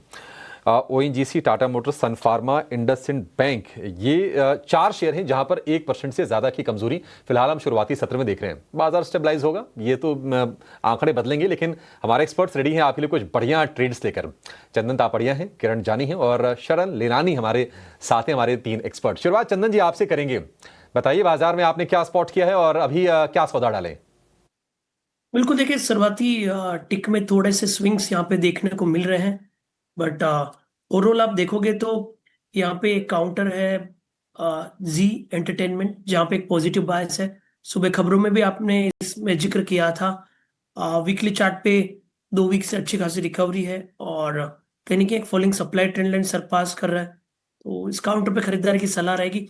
138 का सपोर्ट रहेगा, ऊपर में 146 के टारगेट के लिए। ठीक है, 138 का सपोर्ट, 146 की टारगेट, स्पॉट ऑन। जिस शेयर के बारे में शायद आप जानना चाहते होंगे, चंदन जी की नजर उसी शेयर पर गई है और प्रमोटर अपना स्टेक बढ़ा रहे हैं।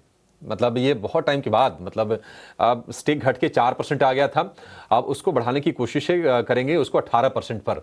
तो निश्चित तौर पर थोड़ा सा इन्वेस्टर कॉन्फिडेंस सुधरा है। देखते हैं कि कितना रंग लाती है ये कोशिशें कंपनी की तरफ से। 141 रुपये पर फिलहाल आपको दिखेगा, 146 तक जाने की क्षमता इसमें है। ठीक है, एक शेयर होगा चंदन जी की तरफ से। शरण जी आप बताइए, आपने क्या खोजा है बाजार में और कहां पर आपको आकर्षक मौके दिख रहे हैं? तो अभिषेक जी, काफी समय से गिरने के बाद मुझे एक शेयर अच्छा लग रहा है, वरुण बेवरेजेस लिमिटेड। एक कल अच्छा खासा हैमर दिया और आज एक कंटिन्यूएशन पैटर्न दिख रहा है। तो पहला आप खरीदे वरुण बेवरेजेस लिमिटेड का फ्यूचर, जून फ्यूचर्स। स्टॉक का प्राइस है अभी 476.75। तो आप ₹5 के आसपास स्टॉप लॉस रख सकते हैं 471 के लेवल्स। टारगेट भी सिमिलर रहेंगे 481 और 486 या 87 के लेवल्स। तो वरुण बेवरेजेस में मुझे एक रिवर्सल दिख रहा है। सेकंड, मुझे रियल एस्टेट सेक्टर बहुत ही अच्छा लग रहा है और आज आई थिंक आज का टॉप गेनर भी है, तो उसमें आप DLF खरीदिए। वापस एक ओवरऑल रिवर्सल पैटर्न दिख रहा है और स्टॉक एक अपने प्रीवियस स्विंग हाई को टच भी कर सकते हैं, मगर एक इंट्राडे कॉल रहेगा DLF फ्यूचर में। 868 का प्राइस चल रहा है आसपास। अगेन खाली ₹5 का आपको स्टॉप लॉस रखना है या ₹6 का स्टॉप लॉस। 862 टारगेट भी सिमिलर रहेंगे, 874 और 880 के टारगेट्स रहेंगे DLF। ठीक है, 860 के आसपास का स्टॉप लॉस लगा लीजिए। 874 और 880 के टारगेट हो जाएंगी DLF के लिए। तो रियल एस्टेट पैक पर कन्विक्शन बरकरार है। ठीक है, ये 2 शेयर होंगे शरण की तरफ से।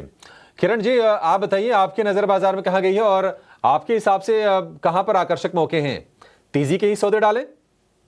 जी हाँ, तेजी के ही सौदे रहेंगे। कहीं ना कहीं हमारी नजर बैंक निफ्टी के ऊपर है। आप देखिए कि सुबह से मार्केट जब से ओपन हुआ है तब से निफ्टी के ऊपर प्रेशर हम देख रहे हैं। 70-80 पॉइंट्स का गिरावट निफ्टी के ऊपर आया, लेकिन बैंक निफ्टी कहीं ना कहीं रेजिलियंस दिखा रहा है। 50 पॉइंट डाउन, 50 पॉइंट अप की रेंज के अंदर घूम रहा है। और कहीं ना कहीं बैंक निफ्टी के जितने भी स्टॉक्स है, लाइक आप देख लीजिए SBI देख लीजिए, एक्सिस बैंक देख लीजिए, ICICI बैंक देख लीजिए, वो कहीं ना कहीं मार्केट को सपोर्ट करने का या तो बैंक निफ्टी को सपोर्ट करने का यहाँ पे दिख रहा है कि कोशिश कर रहा है। तो कहीं ना कहीं अगर कोई भी रैली पैन आउट होती है तो बैंक निफ्टी की जो स्टॉक्स है they are will be the first to start this rally. तो बैंक निफ्टी के ऊपर डेफिनेटली आप लॉन्ग करके जा सकते हो। स्टॉक स्पेसिफिक अगर हम देखें तो SBI तो ऑलरेडी हमने हमारे प्रेफर्ड पिक के अंदर आज मॉर्निंग कॉल्स में दिया हुआ है। एक्सिस बैंक के ऊपर आप ध्यान रख सकते हो। 1220 के आसपास की ट्रेडिंग चल रही है अभी, करंट मार्केट प्राइस से लॉन्ग कर सकते हो। 1205 या 1200 के स्टॉप लॉस आप रखिए। डेली चार्ट के ऊपर डबल बॉटम पैटर्न ब्रेकआउट के आसपास ट्रेड कर रहा है। अगर नीचे में 1200 के लेवल ब्रेक नहीं होते तो डेफिनेटली आपको 1280 1290 तक के लेवल आने वाले 2 से 3 दिन में दिखा सकता है। तो एक्सिस बैंक और ओवरऑल बैंक निफ्टी हमें काफी अच्छा लग रहा है। डेफिनेटली यहाँ पे एक बार के लिए लॉन्ग सोच सकते हैं।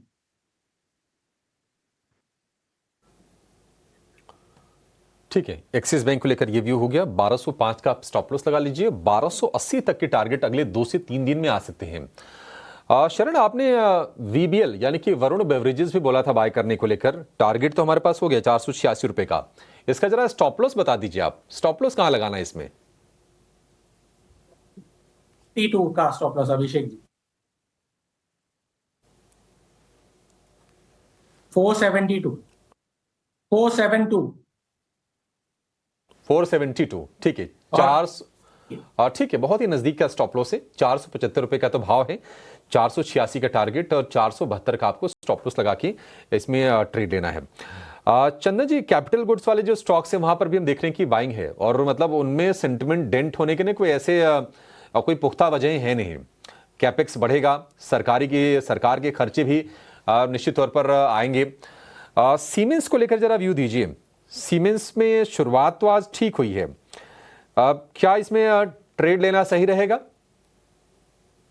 देखिए, कैपिटल गुड्स काउंटर की बात करें, देखिए कहीं ना कहीं आज एक रियल एस्टेट में मोमेंटम है और कैपिटल गुड्स में आप देखोगे तो सीमेंस कंपैरेटिवली कंसोलिडेटिव मूव दिखा रहा है। 3 दिन पहले इसने 3170 के स्विंग लो बनाए, बट उसके बाद में अच्छी रिकवरी देखने को मिली है। इनफैक्ट पिछले 3 महीने से यहाँ पे सपोर्ट्स ग्रेजुअली ऊपर की तरफ शिफ्ट हो रहे हैं, तो डिक्लाइंस आया, इसके लिए यहाँ पे खरीदारी के मौके अब ढूंढेंगे। सपोर्ट मौजूदा लेवल से देखें तो कहीं ना कहीं 3260 के आसपास बन रहा है। 3260 के सपोर्ट से ऊपर में 3430 तक के टारगेट सीमेंस बताना चाहिए। जी बिल्कुल, सीमेंस पे इम्पोर्टेंट लेवल्स चंदन सर के लिए। शरण, आप पे जो है फोकस रखते हैं। PSU बैंक्स जो है मेरे नज़र में था। कल मैंने जो है मार्केट हाउस के पहले ही बता दिया था कि आप कह सकते हैं कि PSU बैंक में एक अच्छी मूवमेंट देखने मिल सकती है, और आज भी देखे तो कुछ स्टॉक्स हैं, Indian overseas banks, PSB, central bank, Indian bank, इन सारे स्टॉक्स एक बार फायर करें। इन स्टॉक्स में देखिए एक बड़ी तेज़ी भी आ रही है, स्टॉक में मोमेंटम आ रहा है, बाइंग आ रहा है, of course despite being a weaker market. तो इन स्टॉक्स को जो हमने मार्केट खुलने के पहले भी आपको बताया था कि PSU बैंक्स में थोड़ी एक्शन आ रही है। शरण, आपको PSU बैंक्स में आपने 2 अहम कॉल्स भी दिए थे, इंडियन ओवरसीज़ बैंक और एक था बैंक ऑफ महाराष्ट्र, जहाँ पे एक सिग्निफिकेंट रिटर्न्स इन्वेस्टर्स को भी मिले थे। अभी आप PSU banks as a play को कैसे देख रहे हैं? यहाँ पे थोड़ी मुनाफा वसूली आ रही है कि यहाँ पे और मोमेंटम अब फिर से स्टार्ट होने वाला है? शरद, मेरे पहले कॉल इंडियन बैंक और बैंक ऑफ महाराष्ट्र था। और आपने अभी जो तीनों स्टॉक बोले, आईओबी, सेंट्रल, पीएसबी, ये एकदम रैली का पार्ट नहीं थे, पार्ट भी नहीं लिए, ओवरऑल काफी वीक सेक्शन में है। तो मुझे आज भी पीएसयू में 3 बैंक बहुत अच्छे लग रहे थे, PNB bank, Indian bank, bank of Maharashtra. इतने बड़े के रैली के बाद, थोड़े करेक्शन के बाद अभी इनका रिस्क रिवॉर्ड रेशियो बहुत ही अच्छा हो गया। अगर किसी पोजीशन भी लेना है तो डेफिनेटली ये 3 बैंक पीएसयू बैंक में आप देख सकते हैं। तो अभी रिस्क रिवॉर्ड रेशियो बहुत ही डिसेंट हो गया है। अगर मैं इंडियन बैंक की बात करूं, अगर आपको पोजीशन भी बनाना है, आपको एक सिंपल 623 का स्टॉप लॉस रखना है और टारगेट होएगा स्विंग हाई अराउंड 650-55 के लेवल्स के लिए। सिमिलरली महाराष्ट्र बैंक की अगर बात करें, वो भी सिमिलर, अगर आप 55 के लेवल्स पे अगर आपको पोजीशन बनाना है, स्टॉप लॉस बहुत ही छोटा है, 53 रुपीज का, टारगेट रहेगा 57 और 59 के लेवल्स के लिए। तो दोनों ही बैंक में मुझे एक रिवर्सल साइंस दिख रहे हैं। जिन्हें अपॉर्चुनिटी नहीं मिली और या पीएसयू रैली में आप पार्ट नहीं ले पाए, मुझे लग रहा है अभी एक अच्छा मौका है ये जियोपॉलिटिकल इश्यूज में एक अच्छा एसआईपी करके पोजीशन बनाने के लिए। बिल्कुल, जियोपॉलिटिकल इश्यूज से ऑफकोर्स पीएसयूज या डोमेस्टिक फेसिंग कंपनीज पे जो है एसआईपीज करिए, एक अच्छी रणनीति जो है शरण के तरफ से। लेकिन अभिषेक ने जो है कल बहुत एक इम्पॉर्टेंट शो किया था वॉर प्रूफ स्टॉक्स करके, जहाँ पे ऑफकोर्स जो डोमेस्टिक फेसिंग कंपनीज है उस पे जो है ऑफकोर्स आप नज़र डाल सकते हैं, और अगर कोई डिप आती है अपॉर्चुनिटी तो आप बाय द डिप भी कर सकते हैं। लेकिन एक बार इटर्नल का चार्ट लाते हैं, कंजम्पशन का प्रॉक्सी है। आप यहाँ पे ऑफकोर्स बात करें तो चंदन, इटर्नल पे आपकी क्या राय रहेगी? ऑफकोर्स जो 240 का लेवल से वो ब्रीच कर गया है, जो हमेशा हम बात करते हैं, अब 250 पे एक अलग आप कह सकते हैं कि एक नए पाथवे में जा रहा है। इसका चार्ट इटर्नल का एक बार लाइए स्क्रीन पे डायरेक्टर साहब, चार्ट देखिए अराउंड 250 लेवल्स पे, तो 250 के नीचे नहीं गिर रहा है 3 सेशन से, जो ये हमने आंकड़ा देखा है। तो अब जो है देखा जाए चंदन, तो इटर्नल यानी जोमेटो कौन से लेवल्स पे आगे जाते हुए लगते हैं, क्या ट्रिगर्स रह सकते हैं? बिल्कुल, देखिए इटर्नल कहीं ना कहीं एक positive to range bound setup वाला काउंटर है। पहले 200 का सपोर्ट लेता था और 240 तक के स्विंग बनाता था। उसके बाद में 220 से 242, 240, 242 के स्विंग बनने लगे, और वापस जो नया रेंज है वो 240 से 265 के बीच में बनेगा। तो हायर बेस बन रहा है, इसलिए 240 को सपोर्ट बनाना चाहिए, और 6-7 दिन के करेक्टिव मूव के बाद वापस रिस्क रिवॉर्ड रेशियो फेवरेबल हो रहा है ऊपर में 265 के टारगेट छूने के लिए। पर फोकस है, और पिछले दिनों कंपटीशन बढ़ने की खबरें भी आती हुई लगातार नजर आई थी, जब स्टॉक में मूवमेंट भी दोनों प्लेयर्स में लिस्टेड कैटेगरीज में नजर जरूर आए थे। लेकिन यहाँ से 265 के लेवल्स टुवर्ड्स अपसाइड जरूर देखे जा रहे हैं। इस बीच केमिकल स्टॉक्स पर भी नजर होनी चाहिए, और केमिकल स्टॉक्स में एसआरएफ के चार्ट्स को एक बार पुल अप कीजिए। अच्छी खासी मजबूती के बीच स्टॉक में ट्रेड देखने को मिल रहा है। पीआई इंडस्ट्रीज में भी तेजी दिखाने के बाद गेंस हल्के होते हुए जरूर नजर आए, लेकिन एसआरएफ का चार्ट 3122 के लेवल्स पर पिछले दिनों कुछ पॉजिटिव ब्रोकरेज रिपोर्ट्स भी आई थी, और सीजनलिटी फैक्टर भी है जो कि केमिकल प्लेस के लिए काफी हद तक प्ले आउट करता हुआ दिखेगा। Global brokerage firm Morgan Stanley की अगर माने तो केमिकल प्लेयर्स जो हैं वो यहाँ से on a fundamental as well as technical basis काफी अच्छा प्रदर्शन दिखा सकते हैं। शरण, केमिकल प्लेयर्स, केमिकल स्टॉक्स पर आपका टेक क्या है? तो मानसी जी, जैसे एसआरएफ की आपने बात की, हमने काफी समय से काफी बार डिस्कस कर चुका है। स्टॉक ऑलमोस्ट अपने ऑल टाइम हाई के इधर ही ट्रेड कर रहा है, और यहाँ पे भी एक कंसोलिडेशन पैटर्न दिखाई दे रहा है। तो मुझे लग रहा है यहाँ से भी आपको एक अच्छा खासा ब्रेकआउट देखने को मिल सकता है। जैसे मैंने बोला आपको पहले भी, अगर थोड़ी फंडामेंटल की भी बात करें, इनके काफी बेनिफिट हुआ है चाइना के ऊपर टैरिफ लगने से, इनके एक्सपोर्ट्स काफी बढ़ गए हैं। तो जिस हिसाब से चार्ट की मूवमेंट देख रहे हैं, आपको एक्सपेक्ट करना चाहिए रिजल्ट्स भी बहुत ही अच्छा आएगा, फ्यूचर आउटलुक भी बहुत ही डिसेंट आएगा। तो एसआरएफ की बात करें तो ओवरऑल जिसने पोजीशन बनाए रखे हैं, डेफिनेटली मैं कहूंगा बना के रखे, मगर एक डेफिनेटली 50 डे मूविंग एवरेज का आप स्टॉप लॉस जरूर सिस्टम में डाल दीजिए अराउंड 3000 के लेवल्स के लिए, और स्टॉक में एक बार होल्ड पोजीशन बनाए। लगातार हमारे फोकस रेडार पर भी है ये, और इस पर आपकी नज़र भी होनी चाहिए। केमिकल प्लेस जो है अच्छी मजबूती दिखा रहे हैं, नज़र तो रियल एस्टेट काउंटर्स पर भी होनी चाहिए। बाजार खुलने से ठीक पहले हमने रियल एस्टेट मेजर्स की बात की थी, गोदरेज प्रॉपर्टीज, ओबरॉय रियल्टी की, और बाजार खुलने के साथ साथ ये एक सेक्टर जो कि मार्केट को काफ़ी हद तक उतार चढ़ाव के बीच संभालने का काम करता हुआ, और मेजर्स जो हैं ये काफ़ी अच्छा action, Oberoi realty, Godrej properties में हम देख रहे हैं अच्छी खासी मजबूती के बीच कामकाज देखने को मिला है। लेकिन G7 समिट जो है एक इम्पॉर्टेंट इवेंट है, और प्रधानमंत्री नरेंद्र मोदी जी G7 शिखर सम्मेलन के लिए कनाडा पहुंच चुके हैं, और काफ़ी महत्वपूर्ण है ये यात्रा G7 समिट। और प्रधानमंत्री मोदी जी काफ़ी सारे इम्पॉर्टेंट मुद्दों पर बातचीत करेंगे। और आपको ये भी बता दें कि भारत द्वारा ऑपरेशन सिंदूर शुरू किए जाने के 1 महीने बाद ये समिट हो रहा है। ग्लोबल फ्रंट पर भी काफ़ी सारी चीज़ें हैं, इस वक्त जियोपॉलिटिकल कंसर्न्स भी ढेर सारे हैं अक्रॉस द ग्लोब।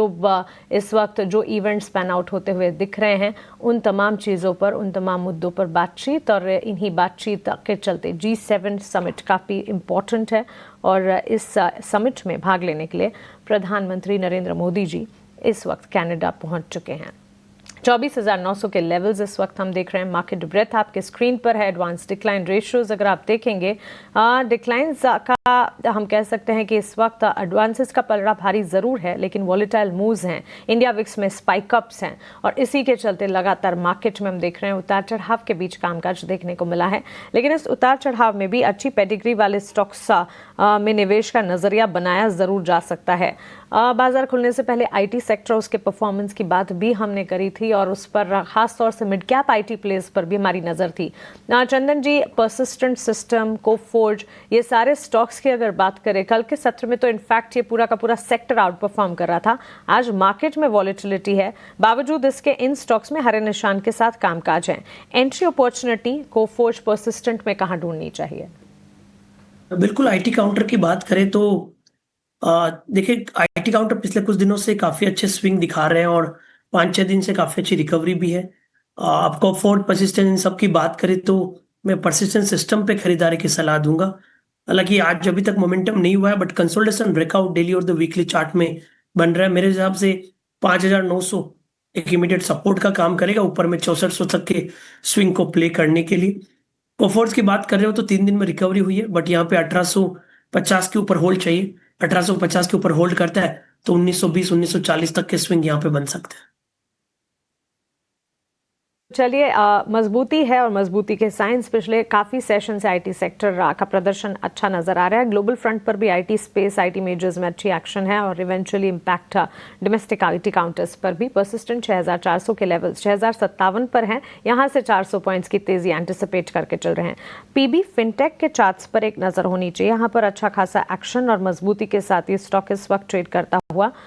शरण, पीबी फिनटेक 1947 के लेवल्स पर इस वक्त कामकाज कर रहा है, और एट डे हाई 2% की तेज़ी यहाँ पर देखने को मिली है। इसकी रेंज की अगर बात करें 1907, 1949, इसी रेंज में अब तक पिछले 15-20 मिनट में ट्रेड ज़रूर किया है, लेकिन 2246 के लेवल्स भी हमने देखे हैं स्टॉक में। आपकी राय क्या होगी? तो मानसी जी, ये मेरा वन ऑफ द टॉपिक्स था आज के लिए, और ऑलमोस्ट एक ब्रेकआउट लेवल पे अच्छा रिवर्सल देखा है 20 डे मूविंग एवरेज के सपोर्ट को लेते हुए। एक आपको अच्छी ब्रेकआउट देखने को मिलेगी 1950 के ऊपर, जो स्टॉक को अच्छा खासा मतलब 2000 और 2100 के लेवल भी दिखा सकते हैं। अगर किसी पोजीशन भी बनानी है तो डेफिनेटली बनाइए, मगर अपना रिस्क रिवॉर्ड डेफिनेटली मैनेज कीजिए। अगर 1880 के नीचे अगर डेली क्लोजिंग बेसिस पे बंद होना स्टार्ट करता है तो एक बार डेफिनेटली स्टॉप लॉस लीजिए। ओवरऑल स्टॉक वेरी पॉजिटिव है, और एक ब्रेकआउट ऑलमोस्ट दे ही चुका है आज के दिन में। तो आप फटाफट 2050 एंड 2150 के लेवल्स फास्ट देख सकते हैं।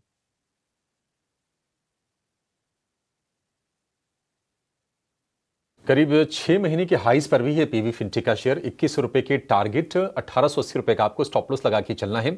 और क्या स्मार्ट रिकवरी हमने देखी है शेयर में।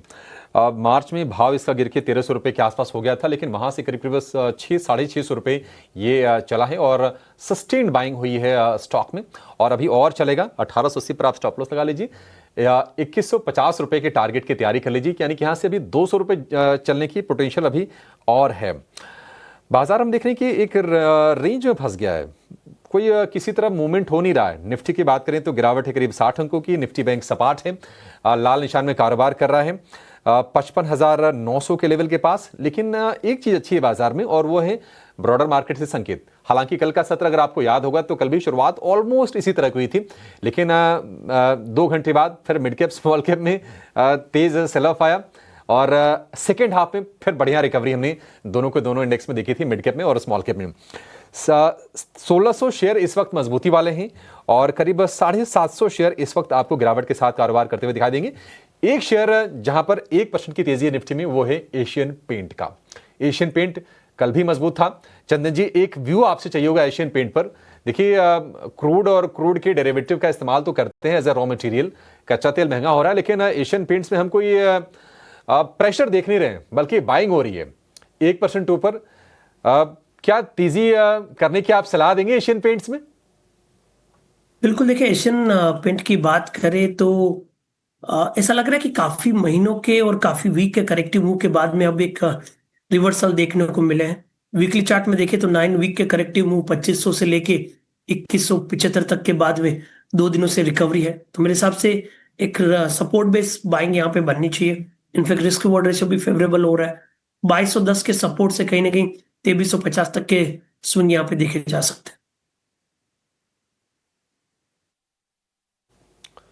ठीक है, 2350 तक के स्विंग आपको देखने को मिल सकते हैं एशियन पेंट्स में। 2210 रुपए का आपको स्टॉप लॉस लगा के चलना है। इंडेक्स का एक और शेयर लेकर आएंगे, लेकिन वो शेयर जिसमें थोड़ी कमजोरी आज के सत्र में है वो है सन फार्मा। फार्मा सेक्टर की दिग्गज कंपनी। शरण, कल खबर आई थी कि इनकी हलोल प्लांट को लेकर 7 ऑब्जर्वेशंस दिए हैं यूएसएफडीए ने, जो जांच की गई थी 2 जून से लेकर 13 जून के बीच में। हालांकि कल हमने गिरावट देखी नहीं, आज थोड़ी सी बिकवाली बढ़ती हुई दिख रही है सन फार्मा में। क्या करें? आपको लगता है कि ये गिरावट और बढ़ेगी शेयर में? और किसी के मान लीजिए अगर तेजी की पोजीशन हो, अपना स्टॉप लॉस कहां पर लगा के रखें? तो Abhishek ji, I think last week भी मैंने मेंशन किया था सन फार्मा और उसके एक स्पार्क को भी लेते हुए स्टॉक अपने सब मूविंग एवरेजेस के नीचे ट्रेड कर रहा है। काफी नेगेटिव है प्राइस एक्शन, और जिस हिसाब से मुझे लग रहा है अगर एक बार 1650 का लेवल ब्रेक करता है, आपको एक फास्ट गिरावट देखने को मिलेगी। अभी मैं जिसने पोजीशन बना रखी है तो मैं उनसे नहीं कह सकता उसके लिए 1650 काफी नजदीक हो जाता है स्टॉप लॉस के लिए। मगर एक 1625 का स्ट्रिक्ट स्टॉप लॉस जरूर अपने सिस्टम में रखें। मेरे हिसाब से तो 1650 के नीचे आपको एक फास्ट डाउनसाइड मूवमेंट देखने को मिल सकता है स्टॉक में। प्राइस एक्शन नेगेटिव ही है स्टॉक में। ये बिल्कुल प्राइस एक्शन नेगेटिव है सन फार्मा के लिए। थोड़े दिन पहले ही हलोल उनके बड़े मैन्युफैक्चरिंग फैसिलिटी में 8 ऑब्जर्वेशन आए थे यूएसएफडीए द्वारा। लेकिन रियलिटी स्पेस में ऑफकोर्स शरण, मैं आपसे वापस एक बार आना चाहूँगा, क्योंकि आपने जो थोड़ी देर पहले डीएलएफ फ्यूचर्स पे कॉल दिया और उसके लिए कॉन्ग्रेचुलेशंस। वो जो नंबर्स हैं वो हिट करने लगे, और डीएलएफ का चार्ट लाइए, टॉप गेनर भी है सेक्टोरल इंडेक्स में निफ्टी का।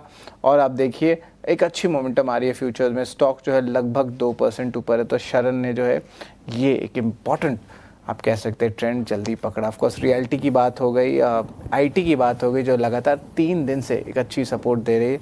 लेकिन चंदन, फार्मा स्पेस से बात करें, आज जो ऑफकोर्स सेलिंग आ रही थी, डॉक्टर रेड्डीज की भी बात की, सन फार्मा की बात की। मिड कैप स्पेस में कोई फार्मा स्टॉक्स लग रहा है जहाँ पे एक अच्छी बाइंग अपॉर्चुनिटी आ सकती है? नैटको फार्मा का चार्ट एक बार लाइए, टेक्निकल एनालिसिस के हिसाब से कुछ अच्छे लेवल्स यहाँ पे देखने मिल रहे हैं। नैटको फार्मा का एक बार स्टॉक डायरेक्टर साहब फायर करें, यहाँ पे थोड़ी सी रिकवरी होने की कोशिश हो रही है डेज लो से। तो जरा चंदन बताएं नैटको फार्मा कैसे प्लेस्ड है? फार्मा इंडेक्स कहीं ना कहीं वापस एक रेंज बाउंड है। 3-4 दिन पहले अच्छी रिकवरी हुई थी सिलेक्टिव फार्मा काउंटर्स में बाइंग की वजह से, जिसमें अपोलो हॉस्पिटल में भी एक मोमेंटम देखा था जो आज डल है। नाटको फार्मा की आप यदि बात करें तो देखिए कंसोलिडेटिव मूव है, रेंज बाउंड बायस है। ओवरऑल इस वीक में देखिए 2% का डिक्लाइन है, बट लोअर बैंड पर खरीदा जा सकता है। 860 से लेके 940 ये रेंज रहेगा, तो थोड़ा और डीप आता है तो खरीदे, बट अग्रेसिव स्टेंस यहाँ पे नहीं रहेंगे। फार्मा थोड़ा सा लाइमलाइट में नहीं है, थोड़ा सा कंसोलिडेटिव मूव यहाँ पे देखे जा रहे हैं। जी बिल्कुल, फार्मा में कंसोलिडेशन देखने मिल रहा है, कंजम्पशन में भी थोड़ी सी मूवमेंट ज़रूर आ रही है।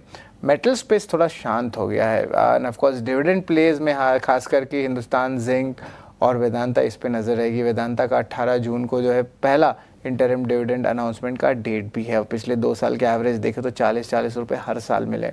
एक डिविडेंड प्ले स्टॉक भी है, जब भी मार्केट में वॉलेटिलिटी आती है तो यहाँ पे ऑफकोर्स डिविडेंड प्ले भी देखा जाता है। हिंदुस्तान जिंक ने ऑलरेडी अनाउंस कर दिया, तो कुछ स्टेक है 63% का, तो ऑफकोर्स कुछ डिविडेंड पे आउट आपको वेदांता में मिलेगा। वेदांता के शेयर के बारे में अगर बताएं शरण, किस तरह प्लेस्ड है, and of course it's a dividend play stock as well, तो शेयर होल्डर्स के लिए क्या इंपॉर्टेंट लेवल्स रहेंगे? ट्रेड हिसाब से या पोजिशनल, दोनों में से आप एक चूज कर सकते हो। तो शरद, आपने परफेक्ट कहा, इसका डिविडेंड बहुत ही अच्छा है। डिविडेंड यील्ड अराउंड 8 to 10% है, तो सेफ इन्वेस्टर्स के लिए तो ये काफी अच्छा बेट है। फंडामेंटली आपको मार्केट का जियोपॉलिटिकल इतना स्ट्रेस लेने की जरूरत नहीं है, आपका डिविडेंड आपके घर पे आएगा। और बाकी टेक्निकली बात करें, स्टॉक अपने सब मूविंग एवरेजेस के ऊपर ट्रेड कर रहा है। एक छोटा सा रेजिस्टेंस है अराउंड 470 के लेवल्स के आसपास। अगर आपको वहां से आपको एक फास्ट ब्रेकआउट देखने मिले तो आपको एक स्टॉक फास्ट मूव दिख सकते हैं 500 के लेवल्स, जो इसका आसपास प्रीवियस स्विंग हाई भी है। तो प्राइस एक्शन तो अच्छा है, स्टॉक अभी कंसोलिडेट कर रहा है। डेफिनेटली अगर डिविडेंड आएगा तो स्टॉक प्राइस डिविडेंड एडजस्ट हो जाएगा, तो उसके बाद लेवल्स डेफिनेटली वापस रिव्यू करेंगे। बट एक 474 के ऊपर करंटली अभी बहुत अच्छा लग रहा है, एक ब्रेकआउट आपको देखने मिल सकता है। डिविडेंड प्ले वेदांता, इन स्तरों पर एंट्री अपॉर्चुनिटी बिल्कुल ढूंढी जा सकती है। 462 के लेवल्स पर ये स्टॉक का में इस वक्त ट्रेड देखने को मिला है और स्टॉक पर नजर रखनी चाहिए और एक एंट्री अपॉर्चुनिटी भी ढूंढी जा सकती है। लेकिन चलिए आगे बढ़ेंगे और हमारे अगले खास सेगमेंट डीप डाइव रिसर्च का अब रुख करते हैं।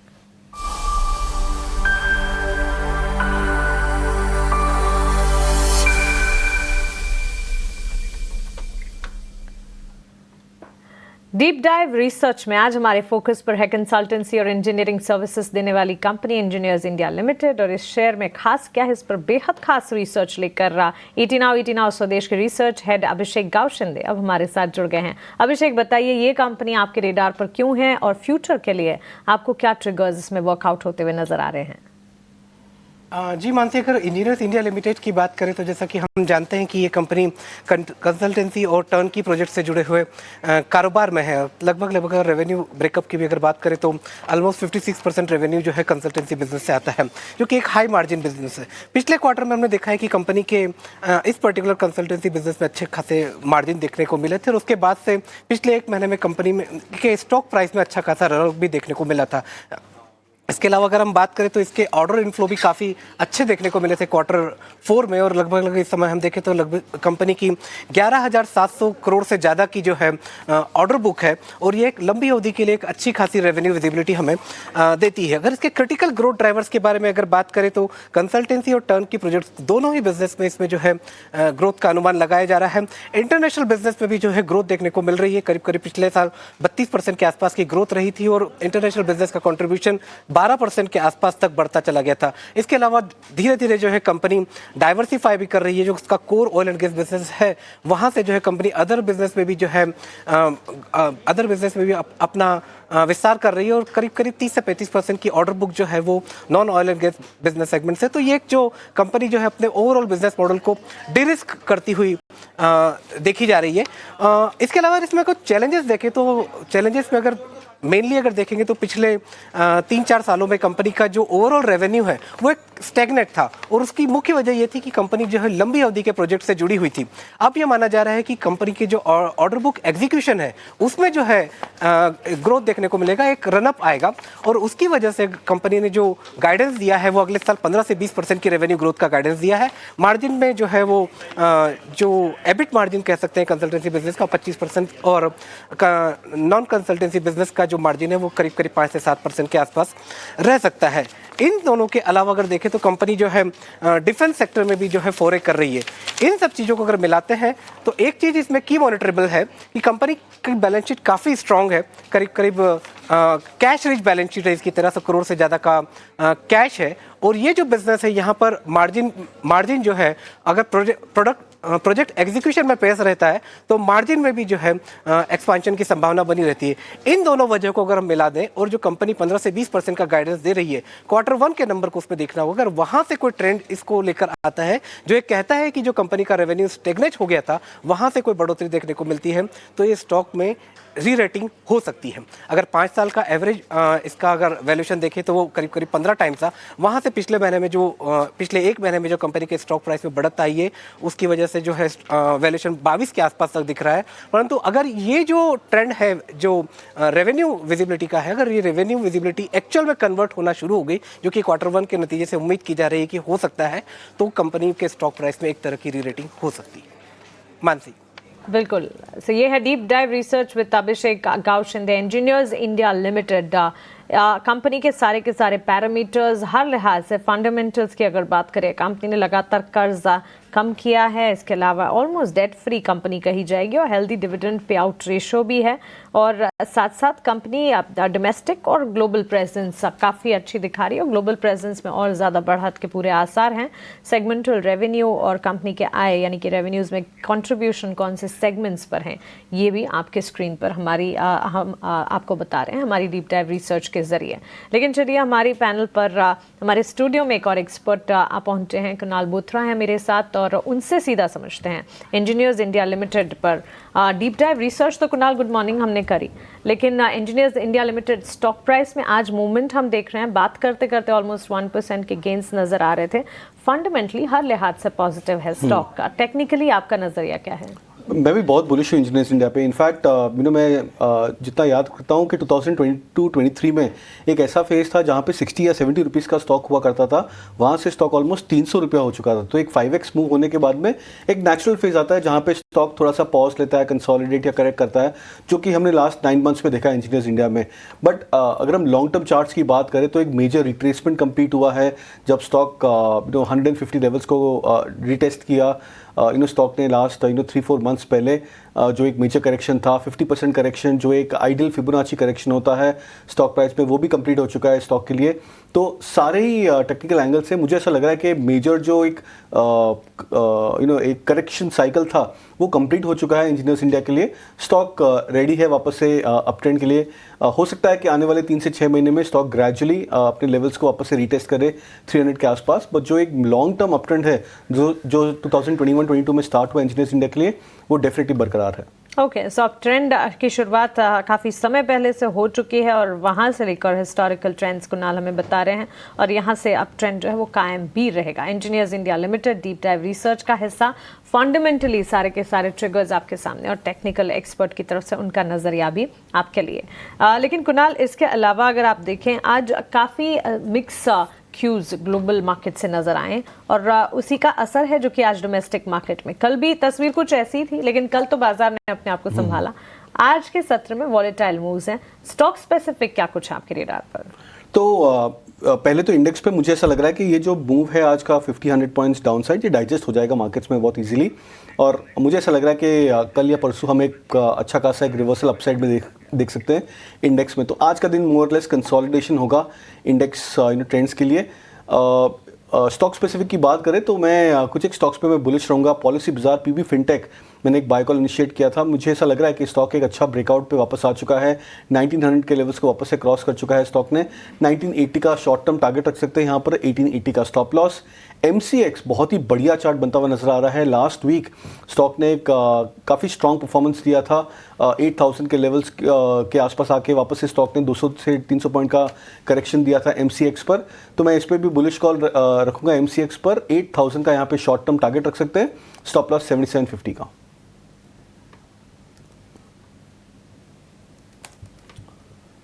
ठीक है, ये कुणाल की तरफ से व्यू। लेकिन चलिए एक काम करते हैं, आपके लिए ये समझ लेते हैं कि अगर आपको ऑप्शंस में ट्रेड करना है तो मौके कहां पर बनना है। लेकर आएंगे खास सेगमेंट ऑप्शंस के चैंपियन को।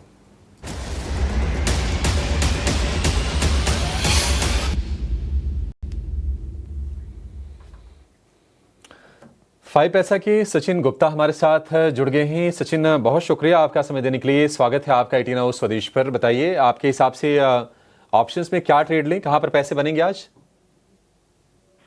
Very good morning. Well, realty stocks के अंदर एक अच्छा मोमेंटम देख रहे हैं हम, और आज का जो ऑप्शंस है वो रियल्टी स्टॉक से, रियल्टी सेक्टर से ही है। स्टॉक का नाम है प्रेस्टीज। ओवरऑल अगर हम देखें डेली चार्ट्स पर तो पिछले 2 से 3 ट्रेडिंग सेशन से एक अच्छा अपवर्ड मोमेंटम स्टॉक कंटिन्यू करता हुआ नजर आ रहा है। एंड साथ साथ ही 21 डेज के इंपॉर्टेंट एक्सपोनेंशियल मूविंग एवरेजेस के आसपास के सपोर्ट से स्टॉक रिवर्स होता हुआ दिखा है। साथ साथ में flag bullish flag patterns form होते हुए नजर आए। मुझे लग रहा है मोमेंटम जो है वो कंटिन्यू रह सकता है कमिंग डेज के लिए। तो यहाँ पर प्रेस्टीज का 1740 का कॉल ऑप्शन बाय करने की सलाह रहेगी, जिसका प्रीमियम करीब 35-36 के आसपास में चल रहा है। तो करंट मार्केट से एक बार इनिशिएट की जा सकती है पोजीशंस बाइंग के लिए। स्टॉप लॉस 22 का रहेगा, अपसाइड टारगेट 60 तक नजर आ रहा है। यहाँ पे मैक्सिमम लॉस जो है वो 4550 का रहेगा, वहीं मैक्सिमम प्रॉफिट 7800 तक देखने को मिल सकता है।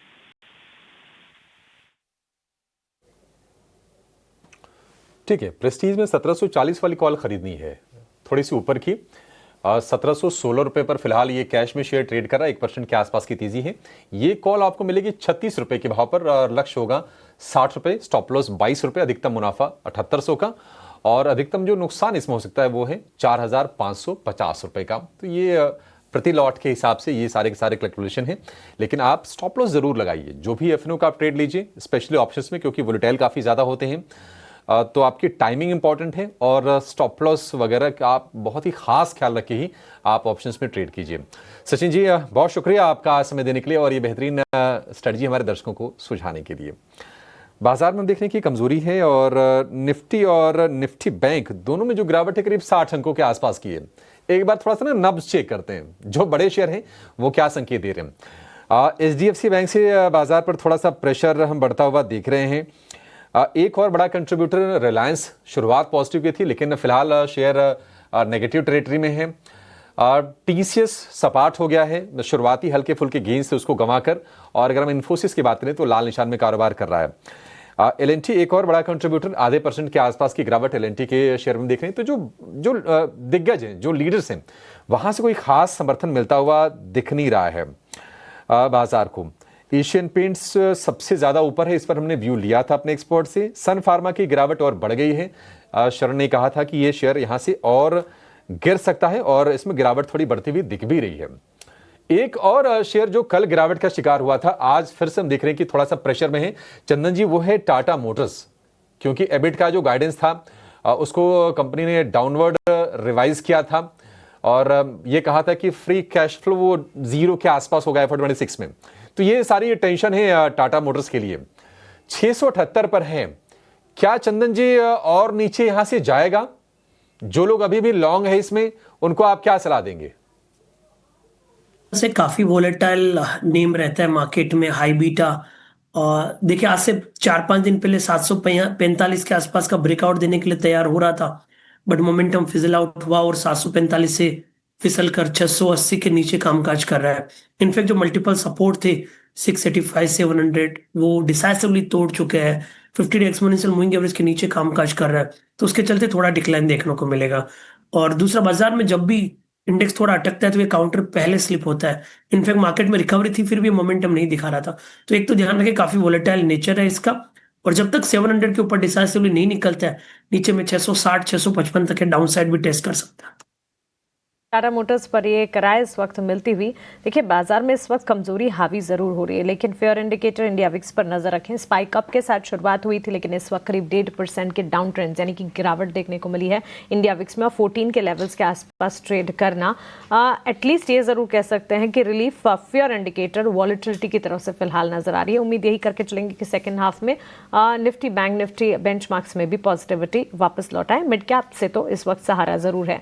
शरण, इंजीनियर्स इंडिया लिमिटेड अभी थोड़ी देर पहले हमारी डीप डाइव रिसर्च का हिस्सा बना। फंडामेंटल्स सारे के सारे हमने बताए जो कि काफी पॉजिटिव रिफ्लेक्ट होते हुए EIL के लिए नजर आ रहे हैं। अराउंड 1.5% गेन्स के साथ ही स्टॉक में इस वक्त ट्रेड 227 के लेवल्स पर। इस स्टॉक पर आपकी राय क्या होगी? अच्छा लग रहा है, नीचे स्तरों से एक अच्छी रैली देखी और ये जियोपॉलिटिकल इशू के लिए एक छोटा सा करेक्शन लिया स्टॉक ने, अपने 20 डे EMA को रीटेस्ट किया, अभी वहां से रिवर्स कर रहा है। जब जब स्टॉक अपने 20 डे के EMA से रिवर्स करता है तभी ही पता चलता है स्टॉक की स्ट्रेंथ काफी स्ट्रांग है। तो अगर किसी पोजीशन बनाया, डेफिनेटली 227 में पोजीशन बनाए।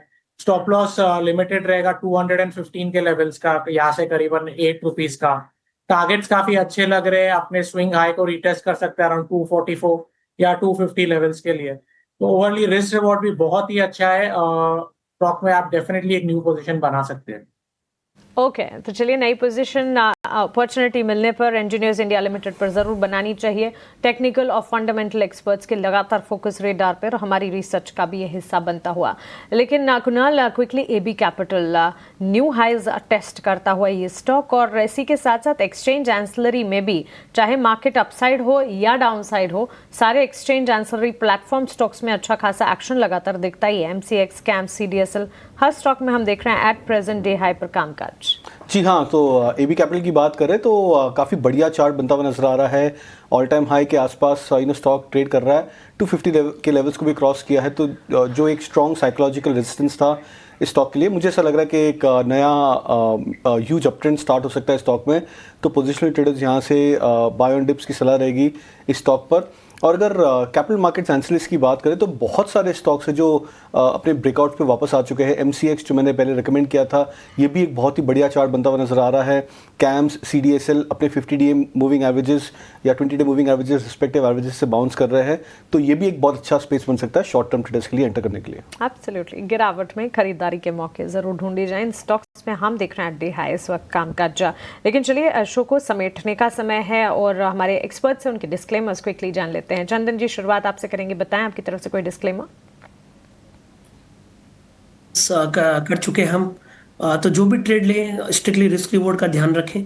और काफ़ी स्टॉक जो यहाँ पे चर्चा में आए हैं, हम अपने क्लाइंट के साथ ऑलरेडी डिस्कस कर चुके हैं। बिल्कुल।